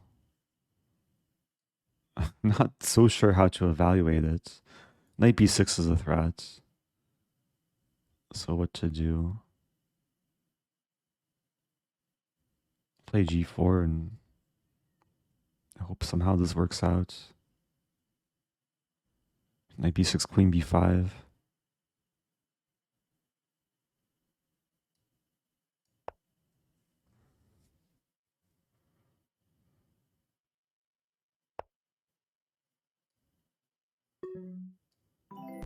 Oh, I can't do that. Hey, Andy is Yoda. Appreciate the raid. If you're just joining, I have 5 seconds left. Now 7 seconds left. I'm playing Drawback Chess. This is my drawback. This was actually a really bad move because now my queen is paralyzed because it's behind a pawn. And that pawn can't move.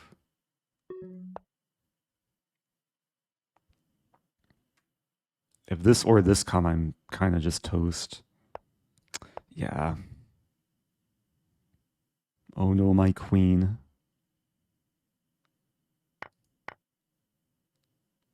It's not looking... Ooh, what is this?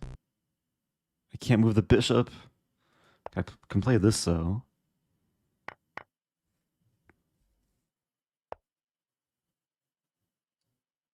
We'll trade. Wait, this is getting interesting. Because the rook supports the pawn and the queen's blockading. I allowed on queen takes g6 with check. But maybe what I can do is play this. Okay.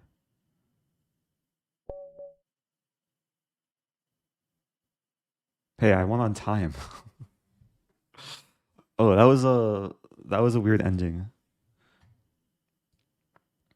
Also, yeah, if you want to play this on your own, the website is just drawbackchess.com. Oh. My opponent's drawback was elephants fear mice. Non-pawn pieces can't capture pawns. So this pawn was basically uncapturable. We probably saw more examples of that. Oh, maybe they should have taken then.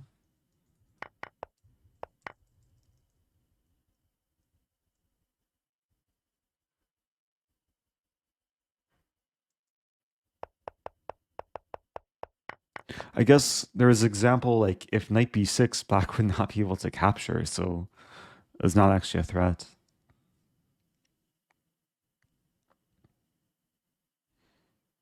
Yeah, I'm not sure how strong the pawn storm is though, because black's pawns could capture my pawns. That's tricky. Oh no, my keyboard again. I have to plug it in. So let's do one more. I'm undefeated today in normal chess and drawback chess.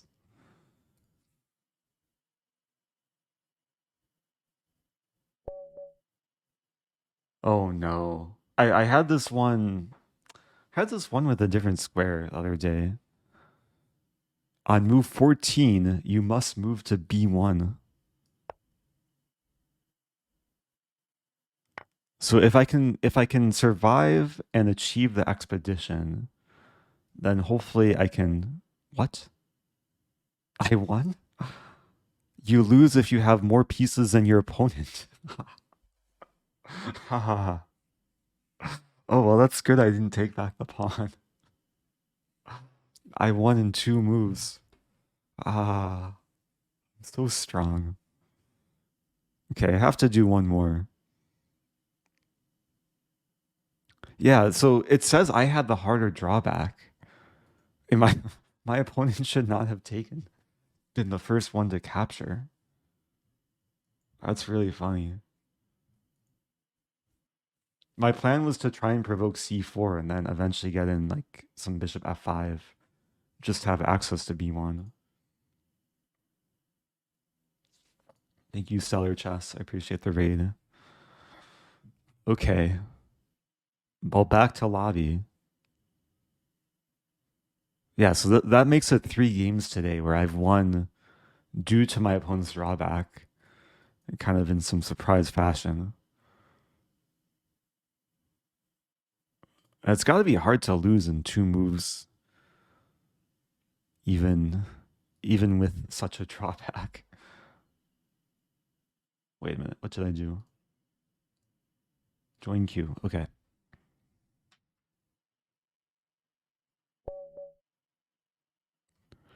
Centralized command. You can only capture if you've moved your king in the last 3 turns. Okay, I'll be making a lot of king moves today, I guess. Or at least in this game. I mean, I probably want to keep it as a closed position and just avoid... Yeah, I have to like get the timing down.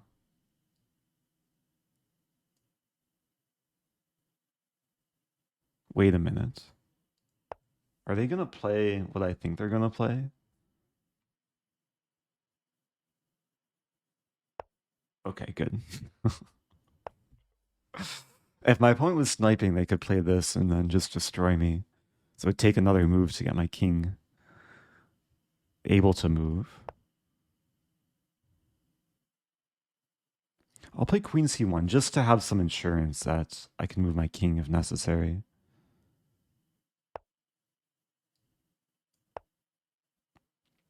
But I think I'll be okay to castle, and then I'll probably end up like every few moves playing king h1, king g1.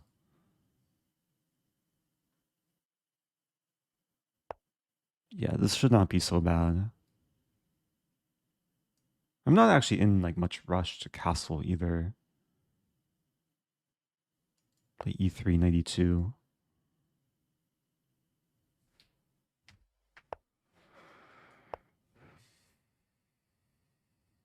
Yeah, this is gonna get weird though.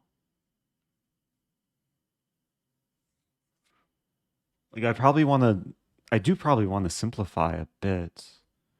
Because then if we get towards the end game, naturally the king will be moving more. Okay, so now I could capture for the next 3 moves.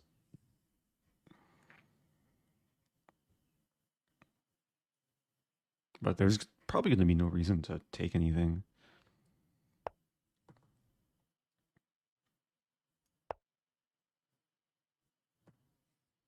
I'm just continuing my hippo setup.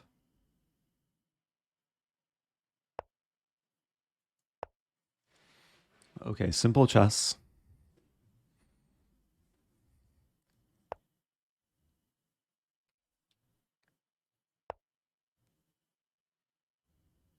Wait a minute. I castle on move 8. Okay, I think I'm very fortunate there. Because black could have taken... Okay, let's play king h2. That could have been really bad if black took. I would have had to probably move my king. So now let's play this. And then I'll be able to trade. Or if this, I'll be able to take.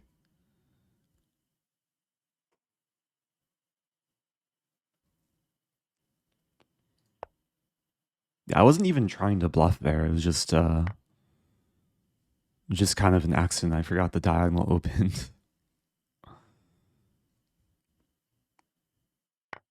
So I can still take, right? Because move 12 and this is move 15. Nice. Okay. This is going really well. Opponent resigned. Oh, that's funny. I had this one the other day. Your queen is a king. It moves like 1. If I capture the queen, I would win the game. Honestly, I would argue that my opponent had a harder drawback, even though it says I had the harder one. I don't think mine was so bad. Although I guess it could have been bad if it got exploited. Okay. I'll keep it going. Back to lobby. I haven't had any need to hide my drawback so far. What is this? Fischer random. On or before move 20, all your remaining non-pawn pieces must be on your home row on a square that it could not have started on. Ooh. By move 20. Okay, so if I win the game before move 20, then it shouldn't matter. So I either have to win the game before move 20 or try and do whatever this is telling me to do.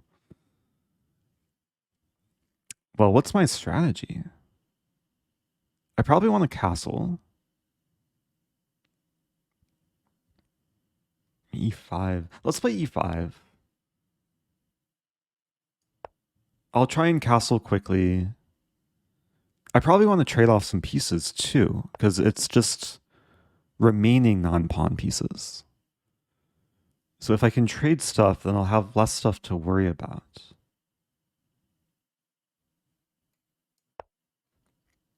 It'd be funny if we see knight f3, I play bishop c5, we go into a Stafford Gambit. Not quite happening though. Yeah, let's try and trade stuff. Like, I'm hoping for bishop e3. And with this, I can hopefully castle, play knight e8. I might have to... Oh man, I'm gonna have to move all these pieces though. I have 17 moves left. What is white doing? Is white confined to only light squares? Then I can just attack on the dark squares. I'm hoping for like the eventual this, and then oh no, my queen, and then check, and then mate. Wait, what happened? Timer got stuck. Refresh? Uh-oh. Refresh. Do! Oh, my move didn't register. Okay. That's some small bug. Good thing I refreshed before flagging. Yeah, it's a pretty new site. And the developers have been like very quick to address like various bugs.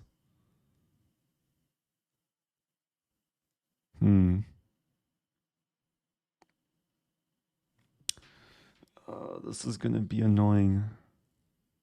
I think I just try and win before move 20. There's a big risk to that though.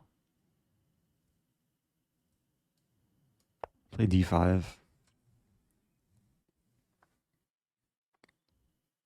mean, I really have to get rid of my pieces.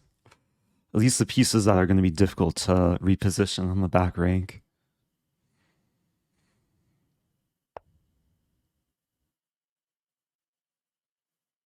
Okay, well now I can go for this. There's knight h3 though. So let's go for this. Oh, this countdown is giving me anxiety. 16 turns remaining. So, okay, let me take some time. So here I could put my king here, rook here, queen here, knights go back. But then this bishop and this rook are still a problem. Okay, well now I can probably scratch all of that because I have knight g4. Threatening mate in 1. Let's go for the kill now. 15 turns remaining.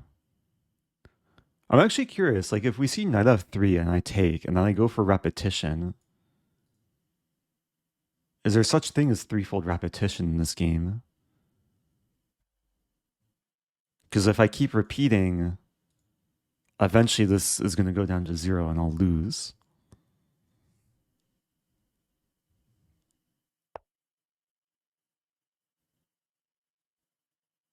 Okay, that's a good move. Yeah, I can go for this. So if g3, I play queen f6. I'm still going for the mating attack. And this is a pretty big bluff. Or is it a bluff? It's really just my attempt to win the game.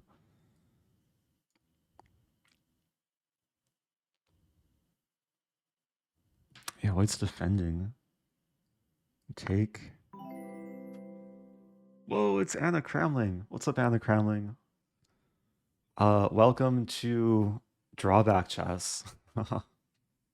If you're just joining, I'm playing a new variant. This is drawbackchess.com. And I'm in the midst of actually a really, really intense game. Also, shout out to Anna. Hope you had a good stream. I'm currently trying to win the game before this counter ticks down to 0. I have 12 turns to set up a random position on the back rank. I'm just trying to checkmate sooner. But how to do it? I take? No.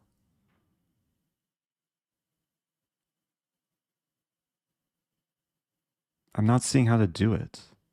Maybe this move? Let's play this move. So I'm unleashing the bishop. Trying to set up bishop f2 check. And if takes the knight, then at least I don't have to worry about putting the knight somewhere. Oh no.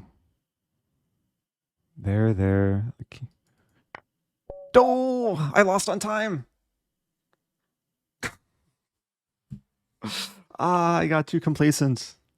I think it gave like the sound of the time warning too. I was trying to calculate. I saw my time at 0. I tried to play the move, but wasn't quick enough. Hey, it's Adriana. Appreciate the raid. Oh, if you're just joining, I just lost my first game of today. So my opponent's drawback was pack mentality. Your pieces must move to squares adjacent to another one of your pieces. Oh, that's kind of tricky, actually. So they were a bit constricted.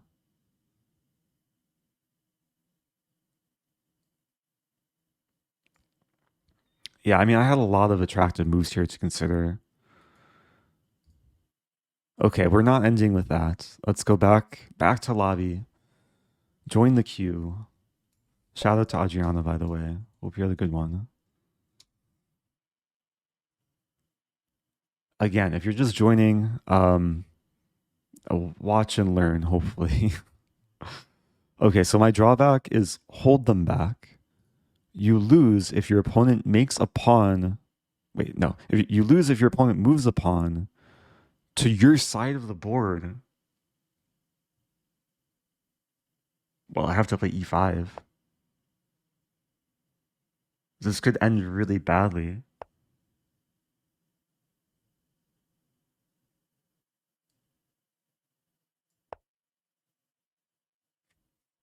Hopefully my opponent's not sniping.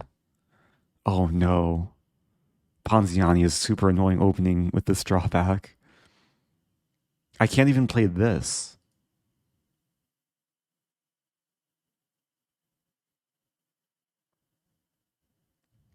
Wait, Ponziani is so OP in this. Like, what do I even do?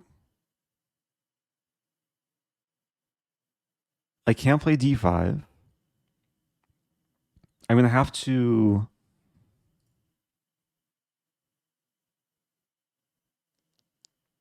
Maybe I can play. Maybe I can play this.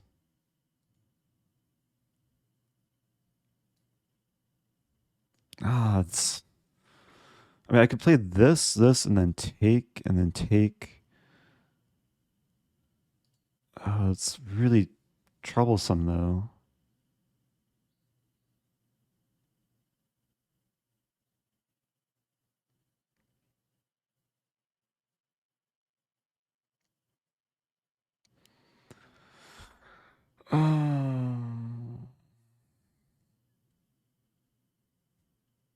I'm trying to just find a way to keep the game going.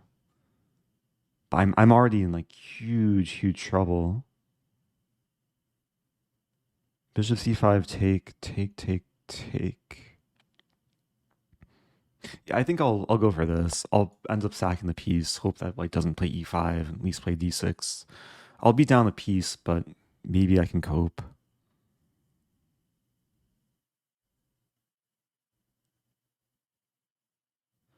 Now, usually, like in normal chess, bishop c5 is not a good move against the Ponziani because it doesn't actually prevent d4. But this is a good sign. So my opponent's not playing d4.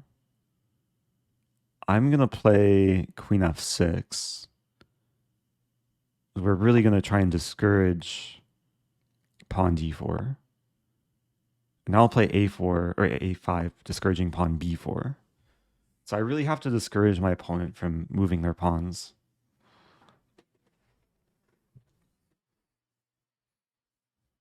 I wonder. I'm actually realizing like maybe I could have played the Sicilian. Because it's not likely my opponent would play e5. Anyway, okay, we'll keep the game going. Now d6.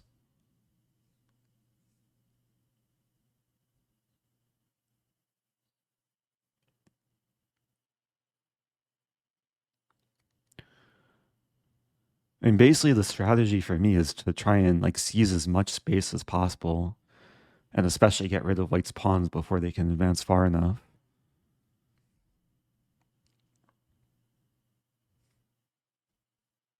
I mean, if my opponent knows my drawback, then they could win in two moves, but it doesn't seem to be the case.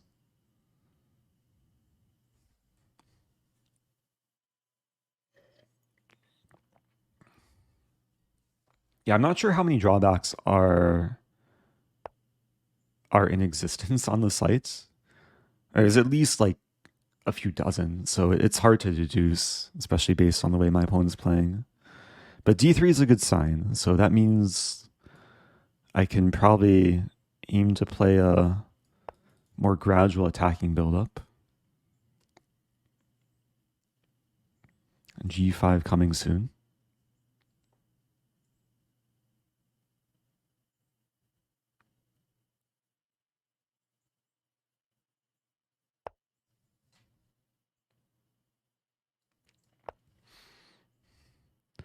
I like this comment from Constant Gardner. The big brain strategy would be to play on only light squares and then to wait for the moment to play on a dark square to confuse the opponent. Yeah, I haven't thought about like trying to fake a drawback. I feel like that could easily backfire though. Okay, I'm going for the attack now. G4 is on tap. These pawns are doing a good job at restricting white's pawns. Yeah, now with d4, I take. I mean, white could still exploit me, but it wouldn't make sense from a practical standpoint. Now, look to get the knight in.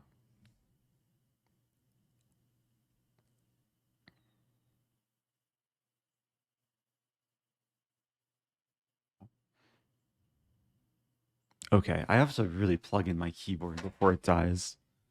BRB.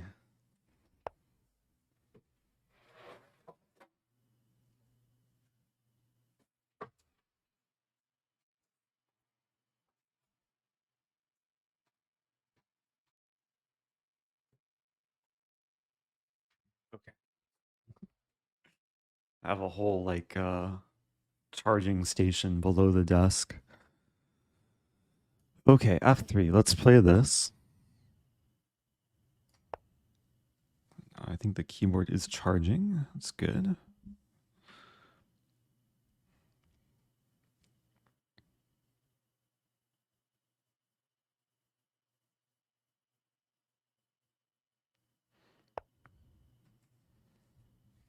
Yeah, this move doesn't scare me too much. I think I can keep expanding.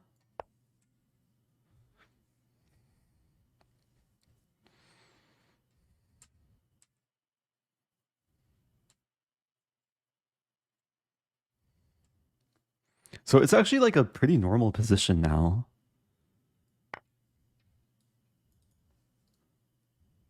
I feel like I've survived the stress of the opening. Now I'm threatening bishop takes h3. Yeah, it's gonna be really easy for white to blunder here. And probably the plan, like if king h2, I play rook g3, queen h4, and then set up the sack. Here I don't have to sack because this is a free pawn.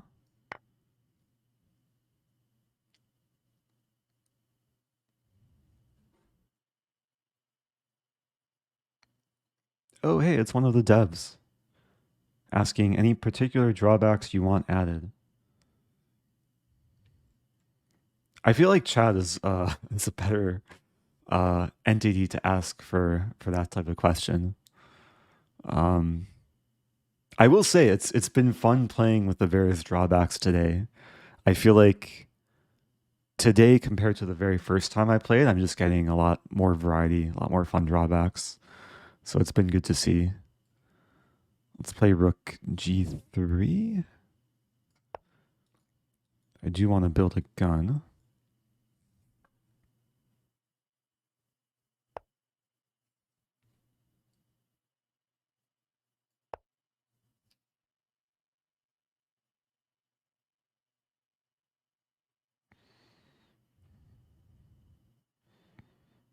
Okay, I think I'm in very good shape to win this, but I don't want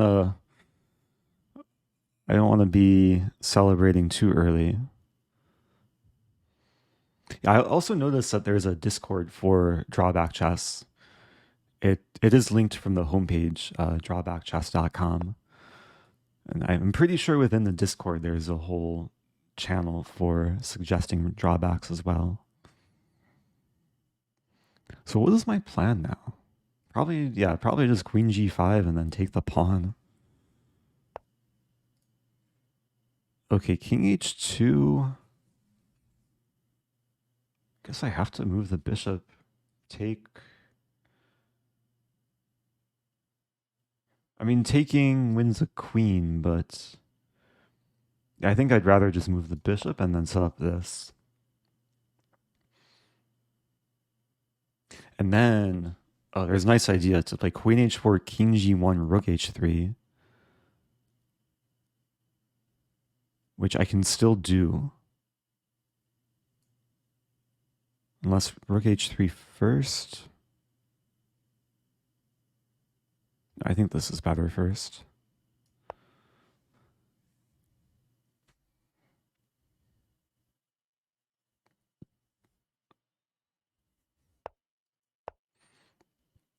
Yeah, the g-pawn is pinned. It's a weird way to trap the opponent's queen. Queen on h1 having no escape. And now I can take with bishop.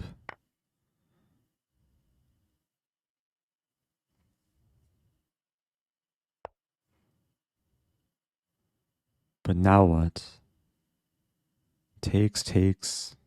It still takes work. Play like this? Or no, queen g5 actually. Yeah, queen g5 is simple. White probably should have played bishop f1.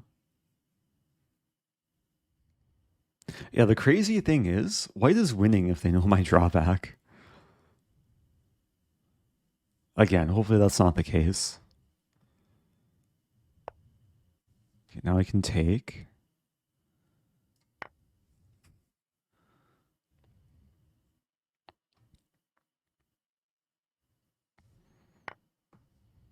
There we go.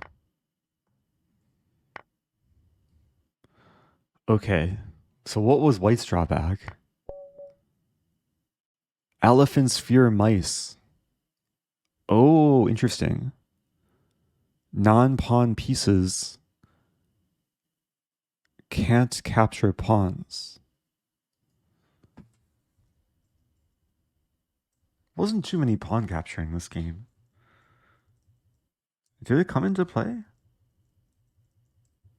I guess it could have. Or no.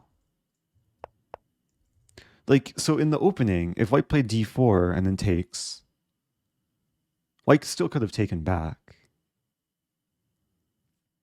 I don't think that came into play, really.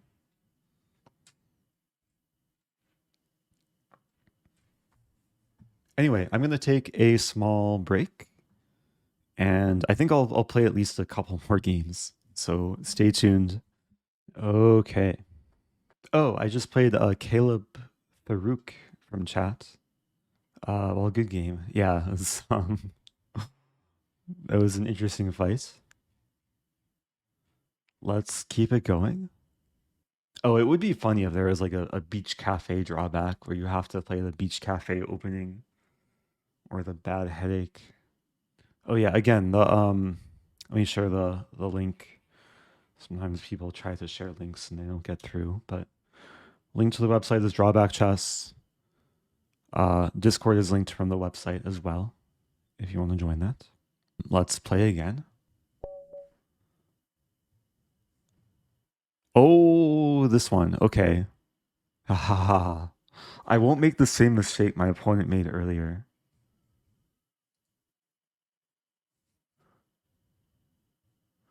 You lose if you have more pieces than your opponent. So I should really just play a Gambit. I feel like Gambiting is the best strategy here. Let's play a Smith Mora. Oh, and pieces refer to... We're not referring to the point value of material. It's just referring to the number of things. That's nice to hear and see and smell. And black's not accepting my gambit, though. We'll just leave the pawn tension forever, how about?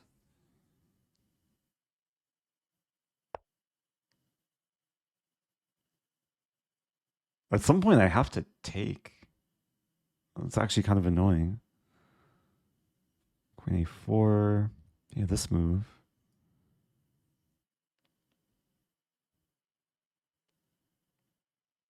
Maybe this move.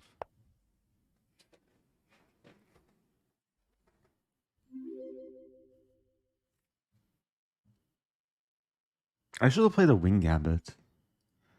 I'm just realizing. I think the wing gambit is easier to accept than the Smith-Morra. Can I gambit the b pawn somehow? Maybe knight d2. I'll just gambit the whole queen side. So I haven't taken anything yet. Also, thank you, Johan. Happy 7 months. Yeah, like if I can lose these pawns, then I can just focus on playing normal chess. Hopefully aggressive chess. Okay, I'm going to have to take. I'm still down a pawn, which I think is good considered. Wait, I have 2 less pieces. Wait. Take. I think I'll only have 1 less. But maybe the counter doesn't update until it's my turn again. Like if black takes this, then it should say I have 2 less. h6, okay. So I do have the freedom to make a capture, which would not be the case if it were equal material.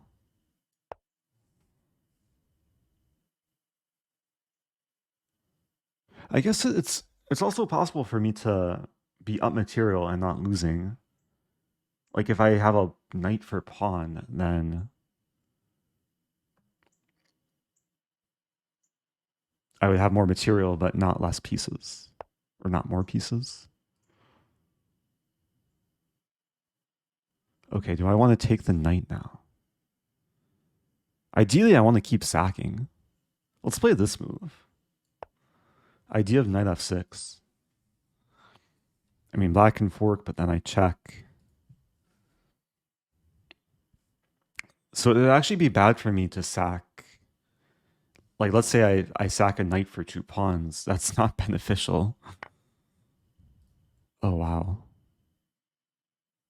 Pawn takes pawn. So if I play this, then king e7. Okay.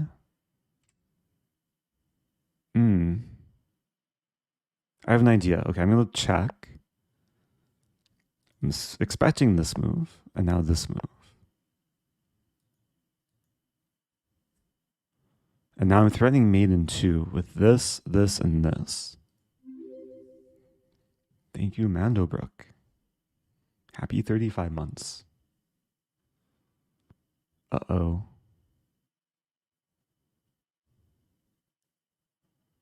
What's happening here?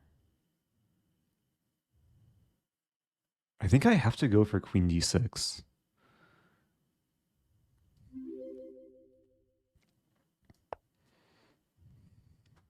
So I have 2 less pieces. Now I have 1 less.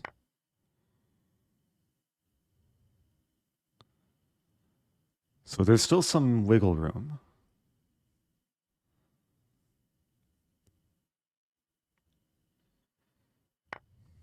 Now I can take with queen. And I'm hitting the rook and the pawn. Wait a minute. I have a question. What happens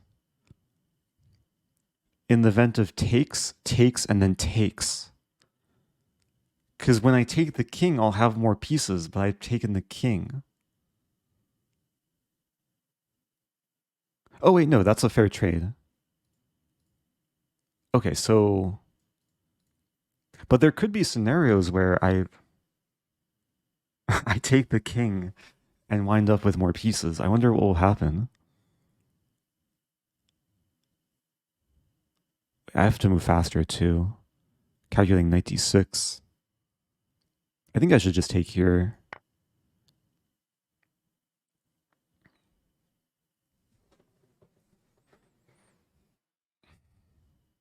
And the king's going to move.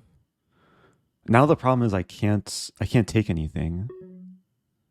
And my time's getting low. I play bishop b5.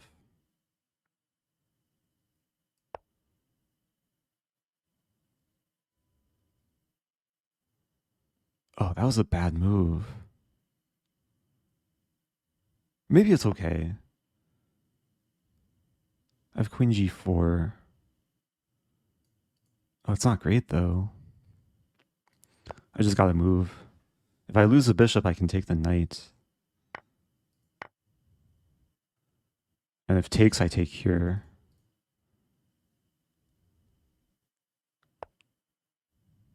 Oh, that's a good move. But I have this move.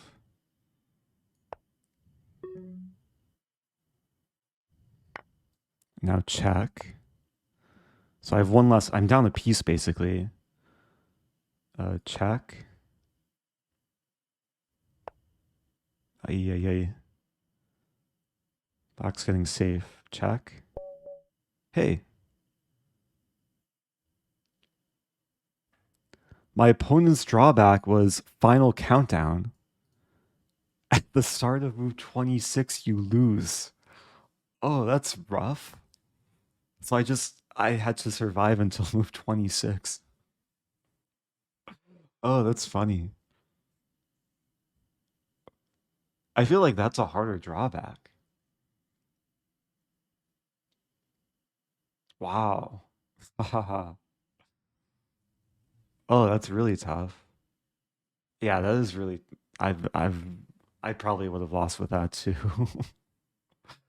But it's the final countdown. What's that song? Forget the song. Anyway, if I get that drawback, I'll find the song and I'll play it while playing the drawback chess. Oh, the song is called Final Countdown. Okay, that makes sense.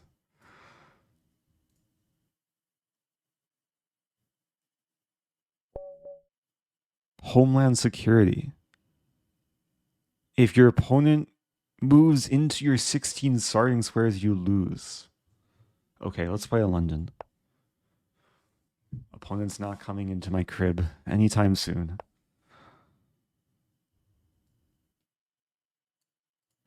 Wait. Okay, I'll play this. Maybe do I play Kali? No, let's play a London.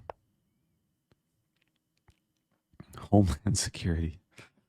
Okay, I'll have to be very secure.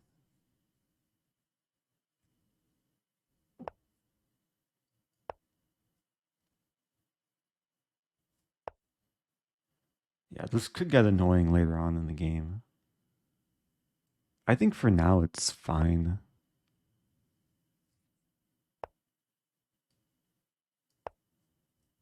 I'm just doing typical London things.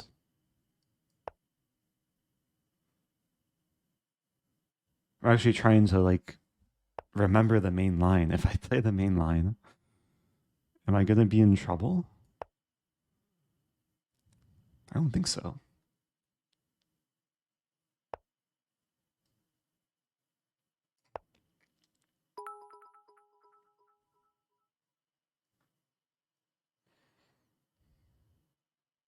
Shawarma saying I need to hide the drawback. I feel like now it probably doesn't make a difference. But all my games today, no one has been sniping, I don't think. It hasn't really affected things. I could hide it maybe to make it more interesting for the viewers, but I feel like it's also probably interesting knowing what the drawback is. Maybe it's worth running a poll. Here I can take.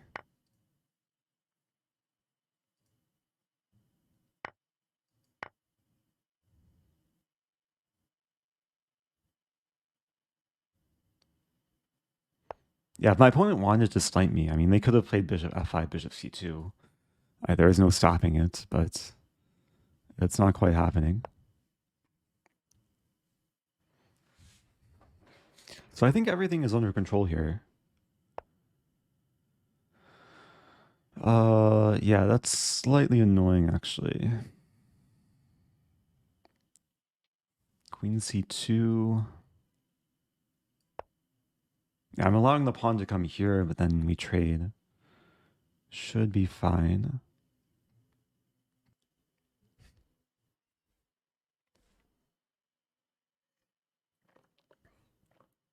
I mean, this could easily be a position I would like still have in normal chess.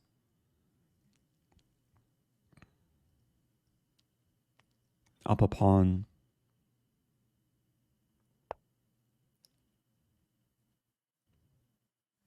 Okay, I'm gonna play b3 just for safety measures.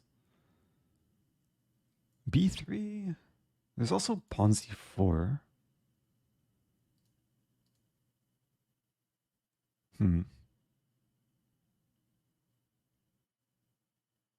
There's also pawn b4. Maybe I'll play b4 first. And if they do this, but then I'll have learned my lesson. Ooh. Wow. Interesting. So now what?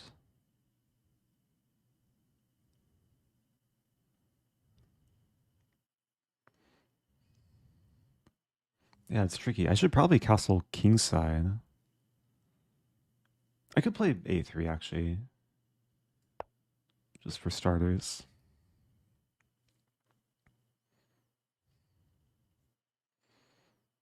If I get a chance, I think I'd really like to play pawn c4.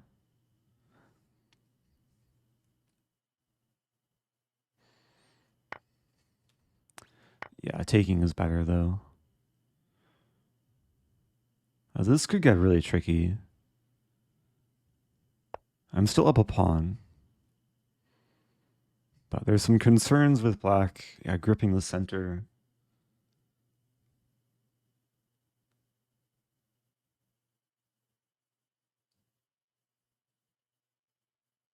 Play this.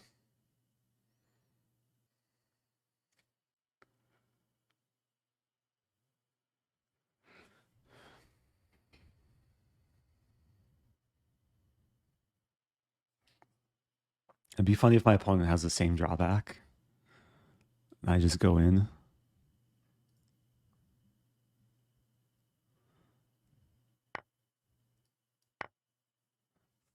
Okay, well now black can't legally enter my territory.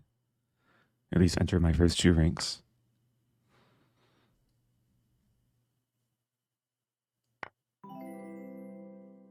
Hey, it's a chess Tina. Thanks for the raid. Shout out to Tina. If you're just joining, I'm playing Drawback Chess. And I'm actually like kind of in trouble, I think. Because the rooks are about to double up. And what to do? I have to play this?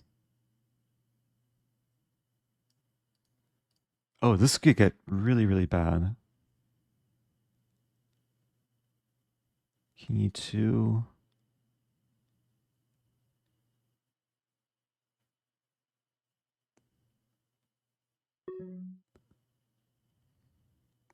I don't actually know what to do. I have to play king e2.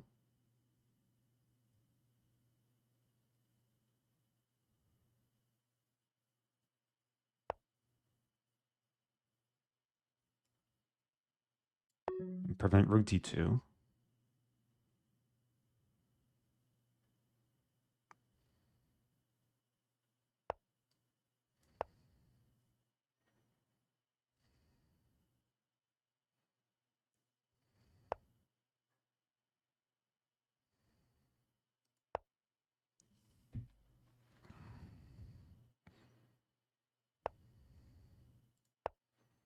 Oh, this is terrifying. Losing e4. Oh no.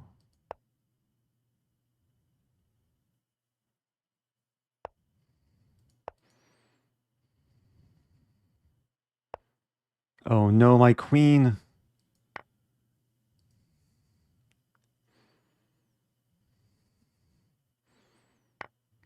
Wait, what? I just won the queen.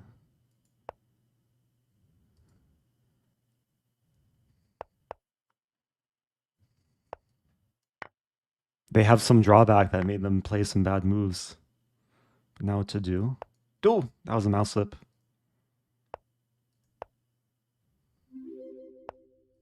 Okay. Hello, how are you? I am fine. I'm fine. I'm doing fine. I think. Yeah, this knight's not crossing these squares. I don't think. Check. There we go. Okay. So what did my opponent have as a drawback? Can't capture queens. Oh, my queen was invincible. Ah. I didn't quite know that, but I guess that's why they didn't take my queen when I said, "Oh no, my queen." That doesn't explain why they took on c5 though. Wow. Yeah, that is a scary drawback.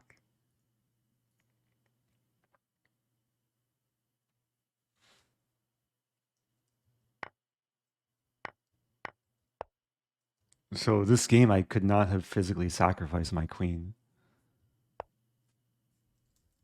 So if I really wanted to, I could explain my opponent from the beginning. Just use my queen to take everything.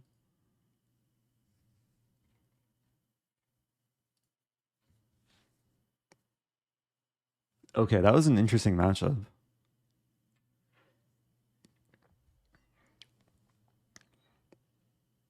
Yeah, there's a one time I played against a bot, and the bot had that drawback of True Gentleman. And I ended up winning even though I thought I was going to be losing.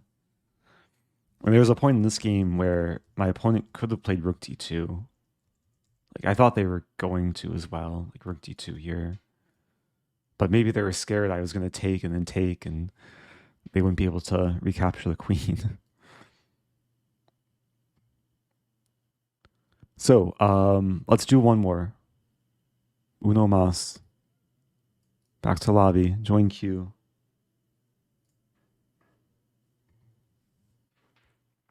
Uh-oh. You were removed from the queue. How did that happen? Okay, I joined again. Barbarian Rage.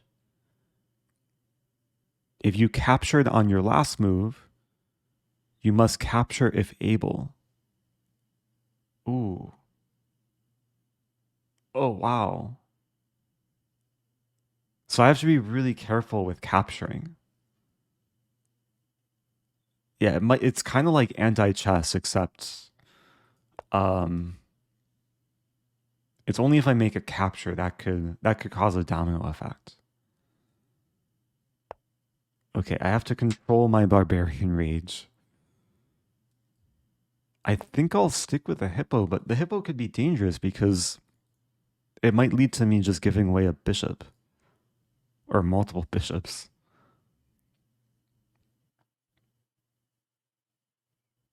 So I have to be really, really careful with what things I can legally capture. Like this, I actually don't mind. I probably want to take, actually. And I captured on my last move, but I don't have any captures, so I'm fine just to play this. And let's keep it going.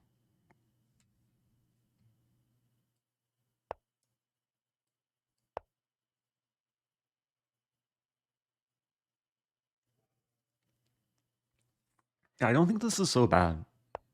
I just have to be really careful with certain situations later.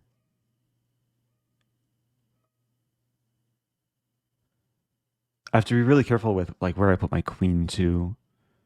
Because usually it's the queen that has the most number of legal moves.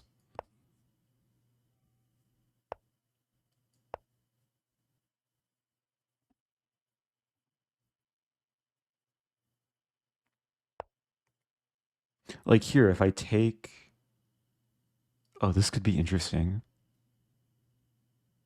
Okay, let's make it interesting.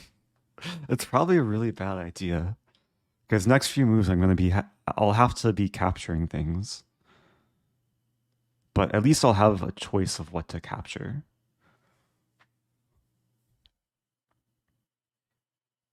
Yeah, that was probably a really bad idea. Oh no, because Black's just leaving the tension, and now I have to start my rage.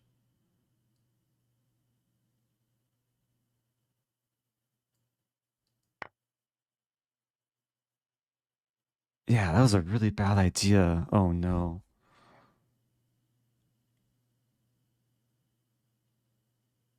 Please take with queen as my only legal capture. I'm gonna have to sack the exchange. It's not the worst thing ever, but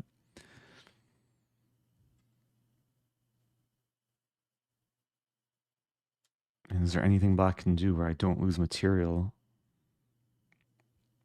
I'm hoping they have like a really weird drawback that like, prevents him from taking back.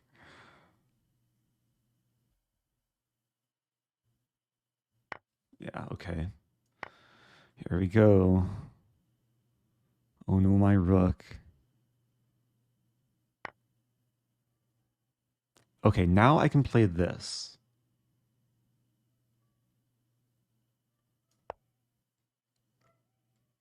And I'll start another string of captures, but this should be fine because this is undefended and attacks a rook. And once I take the pawn, I won't have any other legal captures. Oh, but rook d8 is coming. Uh-oh. Well, maybe. Okay, rook d8. I play this. Capture, capture, capture, capture.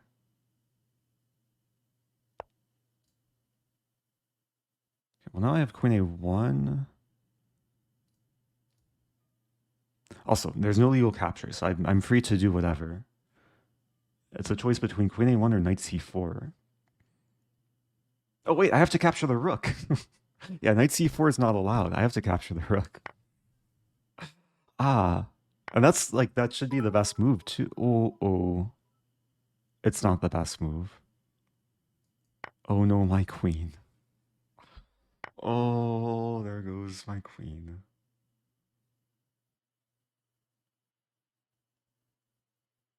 Well, that worked out pretty badly.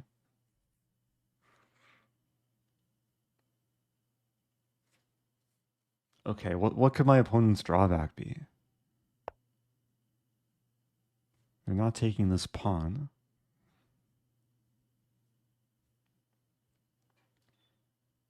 Let's start pushing my pawns. I'm getting attacked. Play rook b1. I could play this.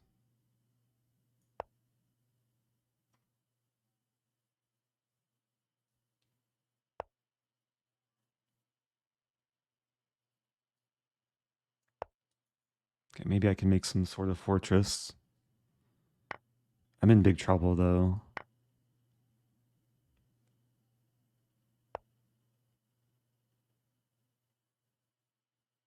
I have to keep capturing.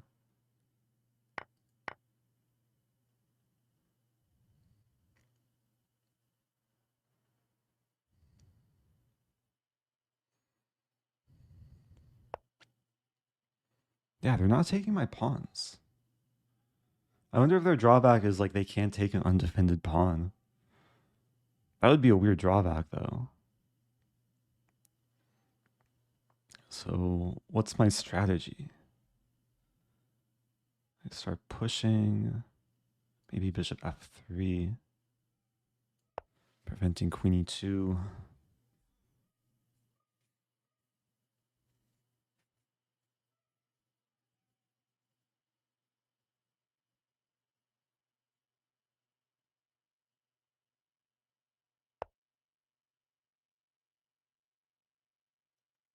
Yeah, let's test. Are they gonna take the pawn?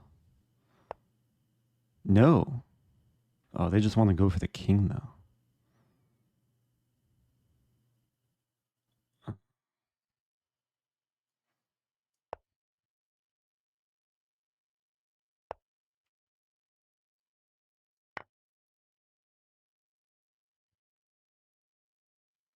I think I'm safe.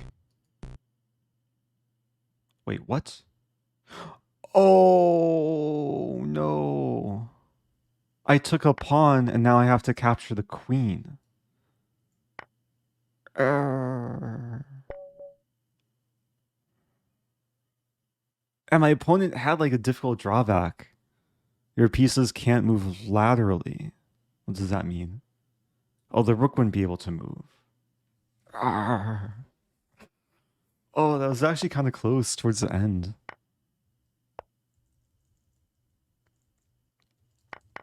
So the queen couldn't move laterally either. Yeah, that just means sideways, side to side. So queen could only move on diagonals and then up and down. Ah, that's unfortunate. I should not have taken the pawn. I really should have been aware of the danger there. If I played like b5, queen here, here, then there's some chances. Okay, we'll do one more. Can't end on a loss. Playing Unspooling. You can only move a total of 100 Manhattan distance. Okay, I learned what this is the other day. Manhattan distance means, so for example, d5 is a distance of 2 because 1, 2. Knight c6 is a distance of 2 because, or no, it's a distance of 3 because 1, 2, 3. I think I just, okay, so on average, wait, okay, 1, 2, 3, 4, 5. I probably won't be playing moves which are 4 or 5, like on average 2 to 3. So that means I have to win the game within like 40 moves. Probably 30 moves. Okay, let's play a Stafford Gambit. Yeah, so it's going to go down to 98.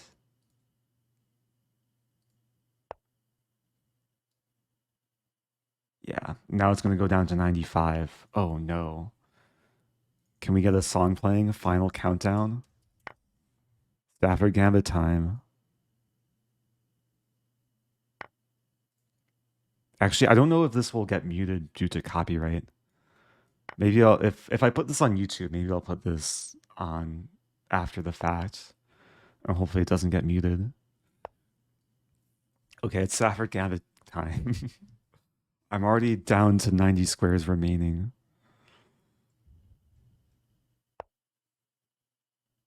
Okay, let's play this. That's a long distance. That was 1, 2, 3, 4 squares distance. But I'm going for the attack. 80 squares remaining.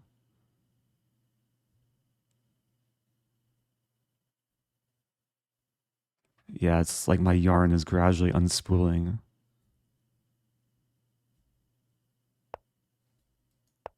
Knight g4, 78 remaining. I'm gonna have to like create a mating attack in the middle game here. I mean, I'm basically playing this as if I'm playing like a beginner and just trying to win quickly. Like if I'm berserking or something. But this might come down to some like mathematical equation at the end if it gets close.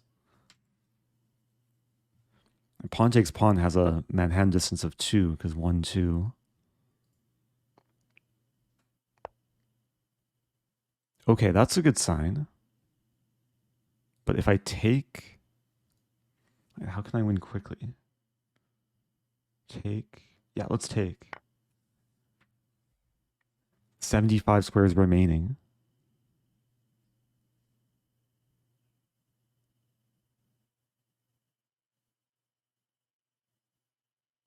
I don't think my opponent's moves are counting. No, it's only going down for my moves.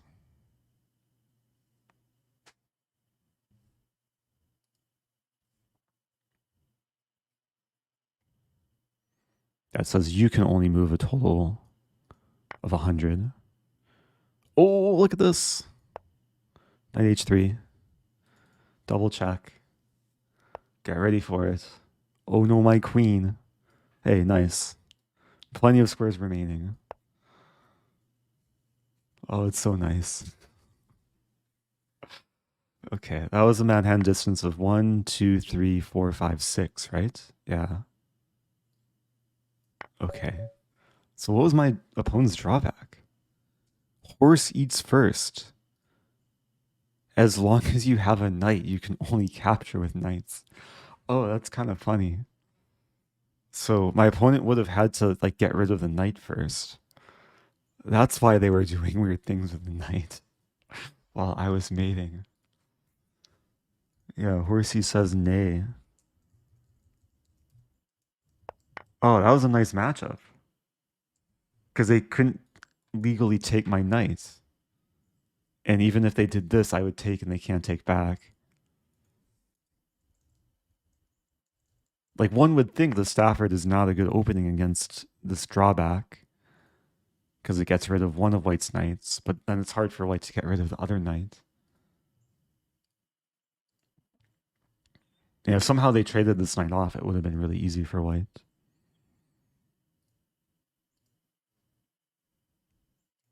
So, yeah, it shows that this is actually one of the easier drawbacks. All right. Well, that was my first Stafford Gambit of my drawback experience, I think, at least for today. But that was a cool one, Unspooling. I mean, managed to win quickly there. Okay, we'll do one more. Just one more.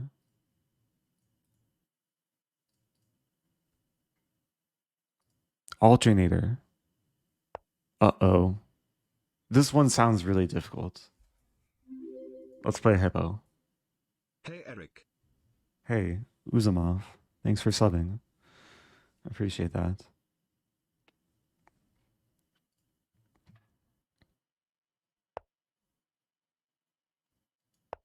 Okay. We're just gonna pretend that the opening is normal. Oh, come on.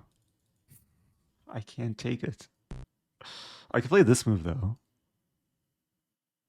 But then that could get me into too much trouble. I think I'd just go for this. What to do?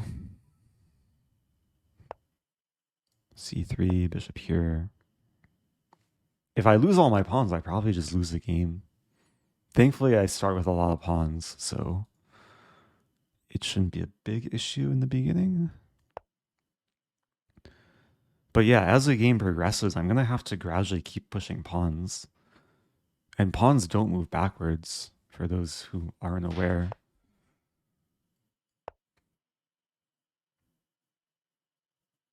Yeah, maybe I should go for d5.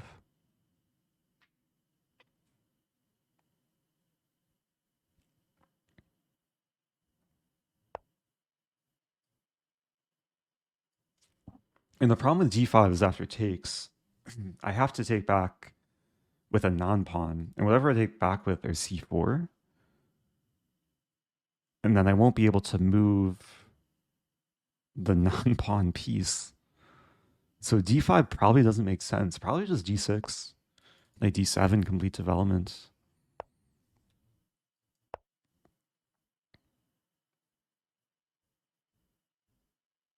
I'll castle next, and I mean it looks like a normal game so far.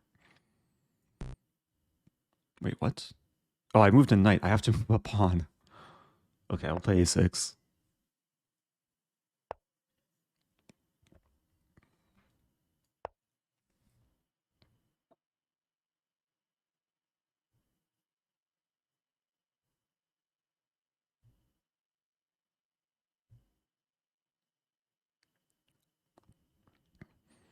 Oh, my opponent doesn't have the same drawback because they just played knight d2 in castling.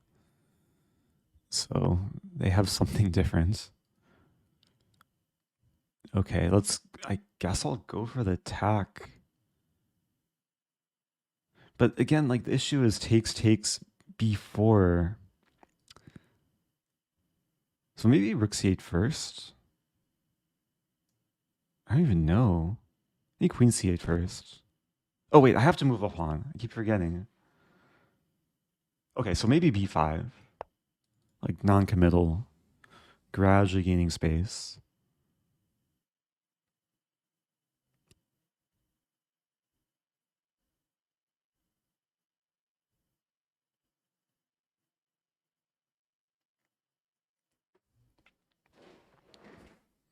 Yeah, I mean, eventually I do want to play c5. I really have to avoid like too many trades of pawns. Okay, so I'm going to have a5 as well, eventually. I basically have to accept the fact that at some point all my pawns will have to move. I think I'll play c6 first, and then a5.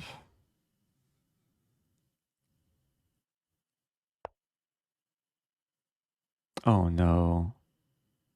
Okay, well at least I have this move. But that could get into trouble. Oh, that's bad timing. Maybe this move. This is not so bad. Because if takes, I play this. Eventually I'll win the pawn. Wait a minute. Oh no, this is terrible. I can't move the knight. Okay. Well, next move I'll play rook e8. Oh, this is really bad. Okay, they have some drawback that prevented them from taking the knight. I wonder if they can't move into my territory. I mean, the problem now is... Okay, if I take the knight... Wait, let's take the pawn. The problem is if takes, I can't take back.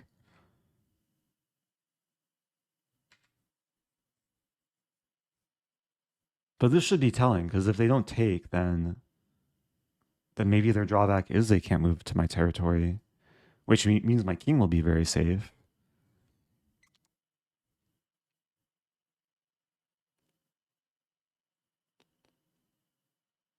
I guess, yeah, e5 is technically my territory.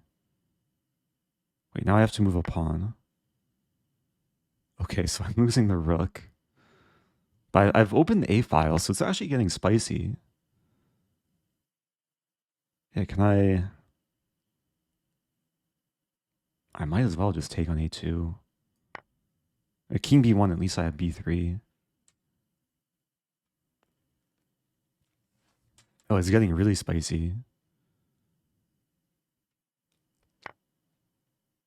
Well, now I have to move a pawn. Okay, I guess I'll play H6. Ah, it's such a sad move, but other pawn moves just lose things. And then at least next move I can hopefully win one of the pawns.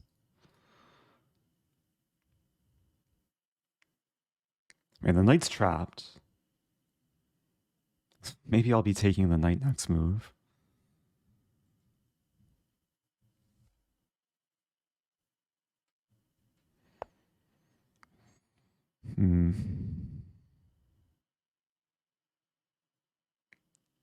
Okay, how about this? How about I take with check?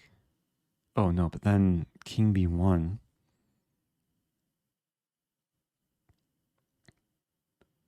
I was thinking I take with check and then play g5, but yeah, that's not good for so many reasons.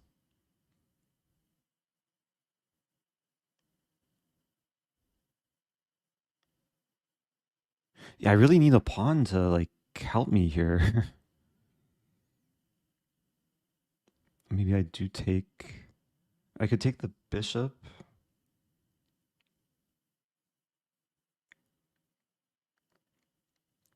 I'm in trouble.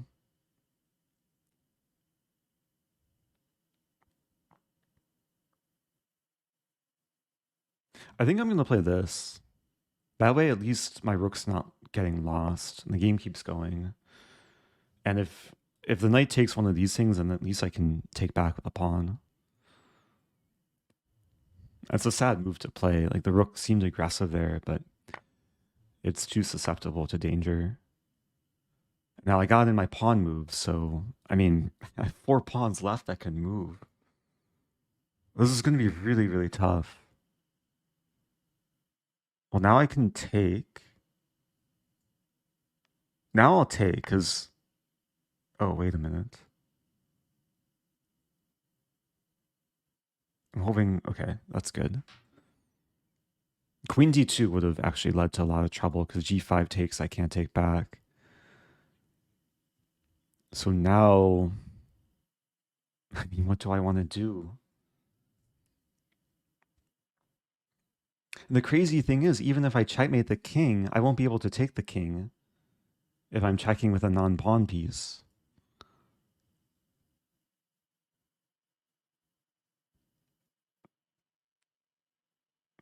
Yeah, this is a lot of trouble. I'll play this.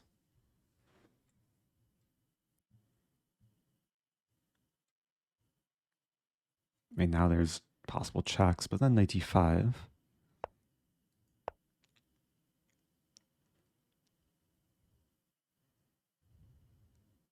Okay, I still have... How many pawns? 5 pawns left. Yeah. Okay, well, this is going downhill quickly.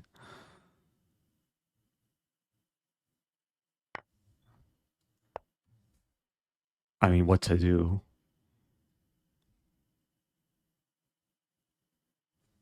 Can I go back and try and figure out my opponent's drawback? I can't even take the pawn. I have to move a pawn in this position.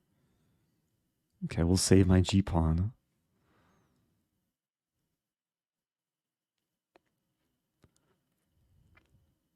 Oh, this is really rough. It started solidly. But, like, it's basically gradual self-destruction. Okay, now at least I can move the knight. I'll take and then set up c5 to defend. I mean, this is actually a situation I want, is where I have passed pawns where I can kind of move them along with my pieces, except I can't play c5 now. I can play d3. But if takes, I can't take the bishop. I could take this bishop, I guess.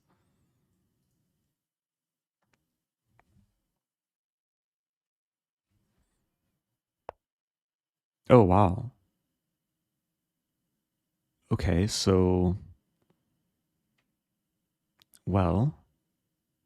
Does this change anything? I'm almost out of pawn moves.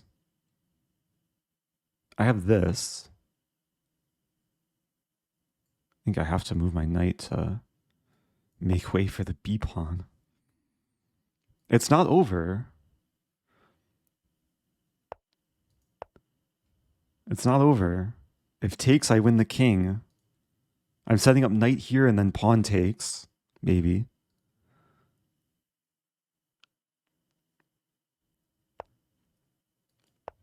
Okay.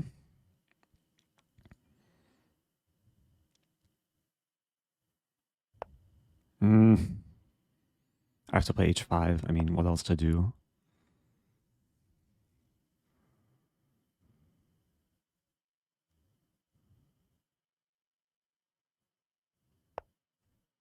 Yeah, if my king gets checked again, then it's pretty much GG.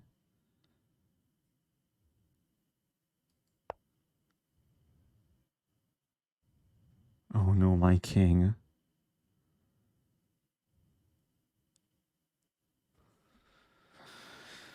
Okay, there goes my king. Yeah. Their drawback was religious dispute. If your opponent moves a bishop, you must move a bishop or lose. I didn't move too many bishops this game. Oh. I guess this explains, though, like the opening, why they played bishop e2. Unfortunately, I couldn't exploit them because I can't move my bishop 2 times in a row.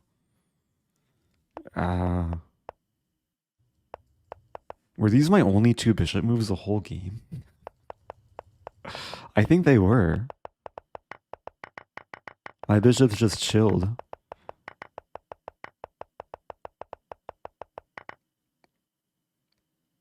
So I guess my best chance was to take both of my opponent's bishops and then move a bishop, and then I would win. GG.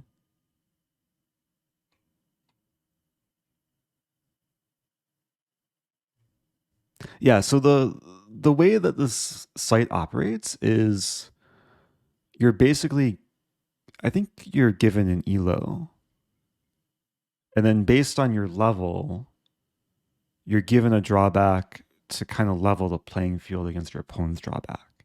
So because I've kept winning games, I keep getting harder drawbacks. So most of the games I've had what the site says is a harder drawback because it's supposed to level the playing field. So it is a cool idea. There's obviously some cases where it's hard to fight, but that's what makes it interesting. So I'm doing one more. I don't want to end with a loss. Spice of life. You can't move the same piece twice in a row. Okay, this seems way more mild. Except I can't move a pawn twice. So if this I can't take or push or defend. But that's not happening. Okay.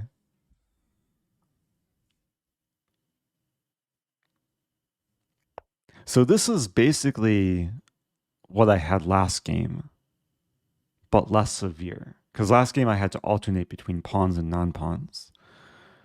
Now I have to alternate between pieces of different types, if that makes any sense. So definitely less severe.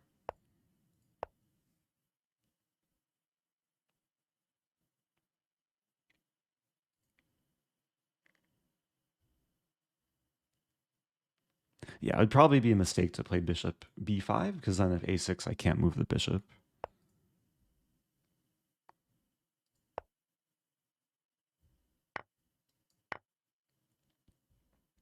Okay, here, if the queen gets attacked, I can't move the queen, but thankfully I could take the knight if that happened.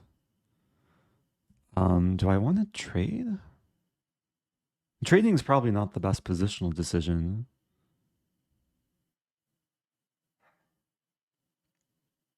Yeah, I'm trying to figure out my strategy here. Maybe just g4, bishop g2, and gradually pawn storm.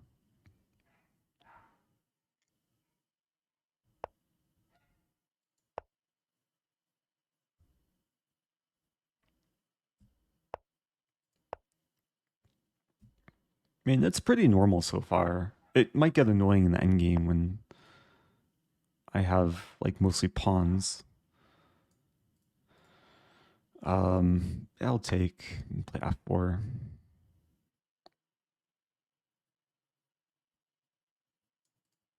Opponent's not immediately recapturing, so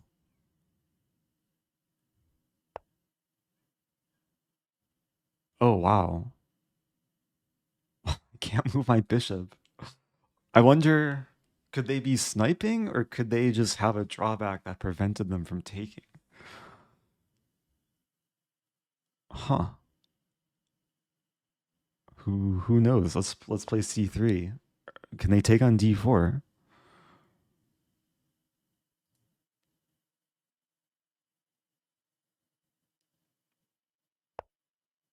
Wow. Okay, so something prevented them from taking the bishop. Castle. So it's going well so far.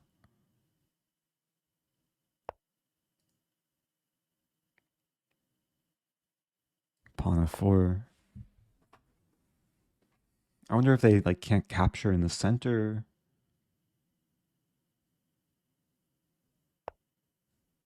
Okay, I can save the queen. So the thing is, if I move the queen here and bishop g3 is played, I can't move the queen again. So I think I'm safer moving here.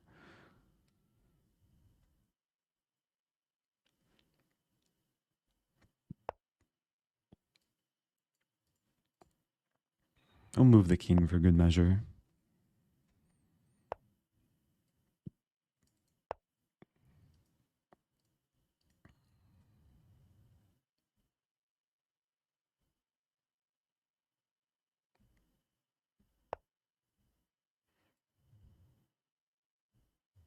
Okay, f5. Wait, f5 is not possible because I just played d3. So, yeah, what to do? Now f5.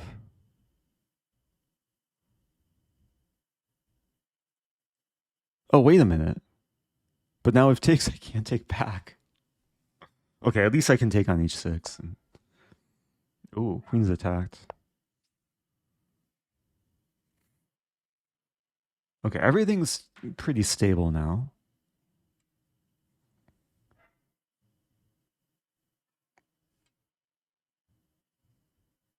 Yeah, I have to be really careful with pawn play.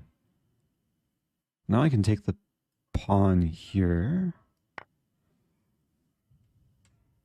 If the bishop somehow gets attacked, I can defend it.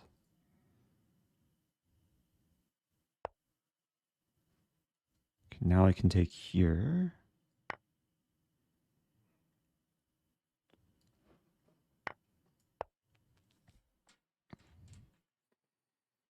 It's still being solid. I still have one thing of every piece type too, which I think is actually kind of important. Like I probably don't want to trade off my last knight. Now I can take the... Wait, no, I can't because I've moved my bishop. Okay, I'll attack the thing with my thing. Threatening this and this. But not actually threatening this because my knight just moved. Black defends.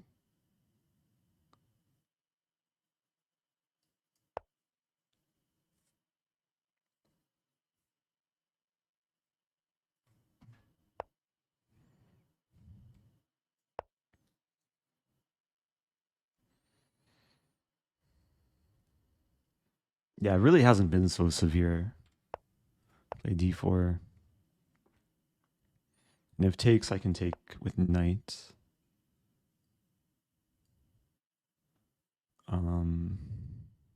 I do have to be careful of the h file. Maybe I'll play king g1. Black was maybe threatening queen g4 there.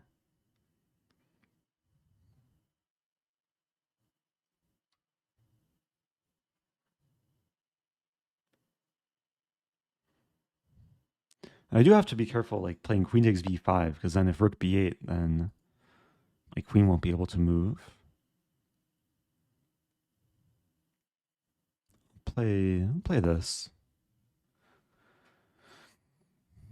I'm just trying to open the position. Okay, so I can't make any pawn captures now. I'll just play a rook move, keeping all the tension.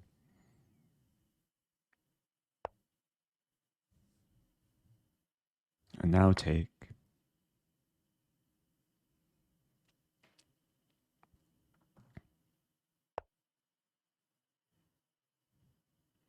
I don't want to trade off my knights. So what to do? I don't want to move a pawn. I can't move a pawn. I can move the bishop. Take. Maybe just rook here.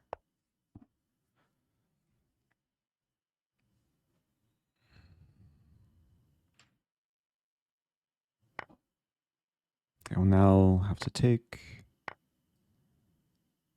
Okay, I do have to be careful here.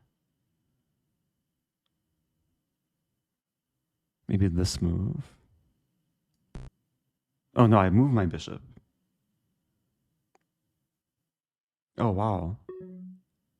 Maybe this move? I didn't want to trade off the knight, but rook takes g3, rook g2. I'll still play rook. No. I have to play this. Wait, this is getting scary. I think everything's under control though. I still have queen and rooks. So a pawn move.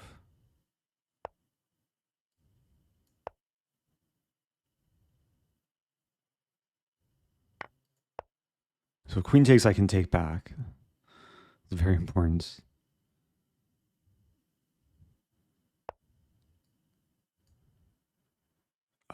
Let's take here. And then I'll take... Oh, wow. Okay, I couldn't take the king because my queen had moved. But okay, I managed to win. Got scary towards the end. My opponent's drawback was sibling rivalry. You cannot move a piece adjacent to your opponent's pieces of the same type. Oh, interesting. Did that affect things earlier? Ah, that's why they couldn't take the bishop, because it would put the pawn adjacent to my pawn. And then c3 turned out to be a good move, because if they take with the knight, I would just take back. And then again, they can't take. Okay.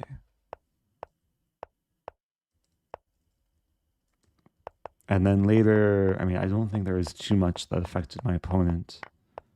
I mean, they tried to fight. I kind of just outplayed them. Okay. Well, I think we'll end it there. That was fun. I hope people enjoyed it. Thanks everyone for playing and for watching and for tuning in. If you want to play this game yourself, link is in the chat. Shout out to the developers for building such a cool site.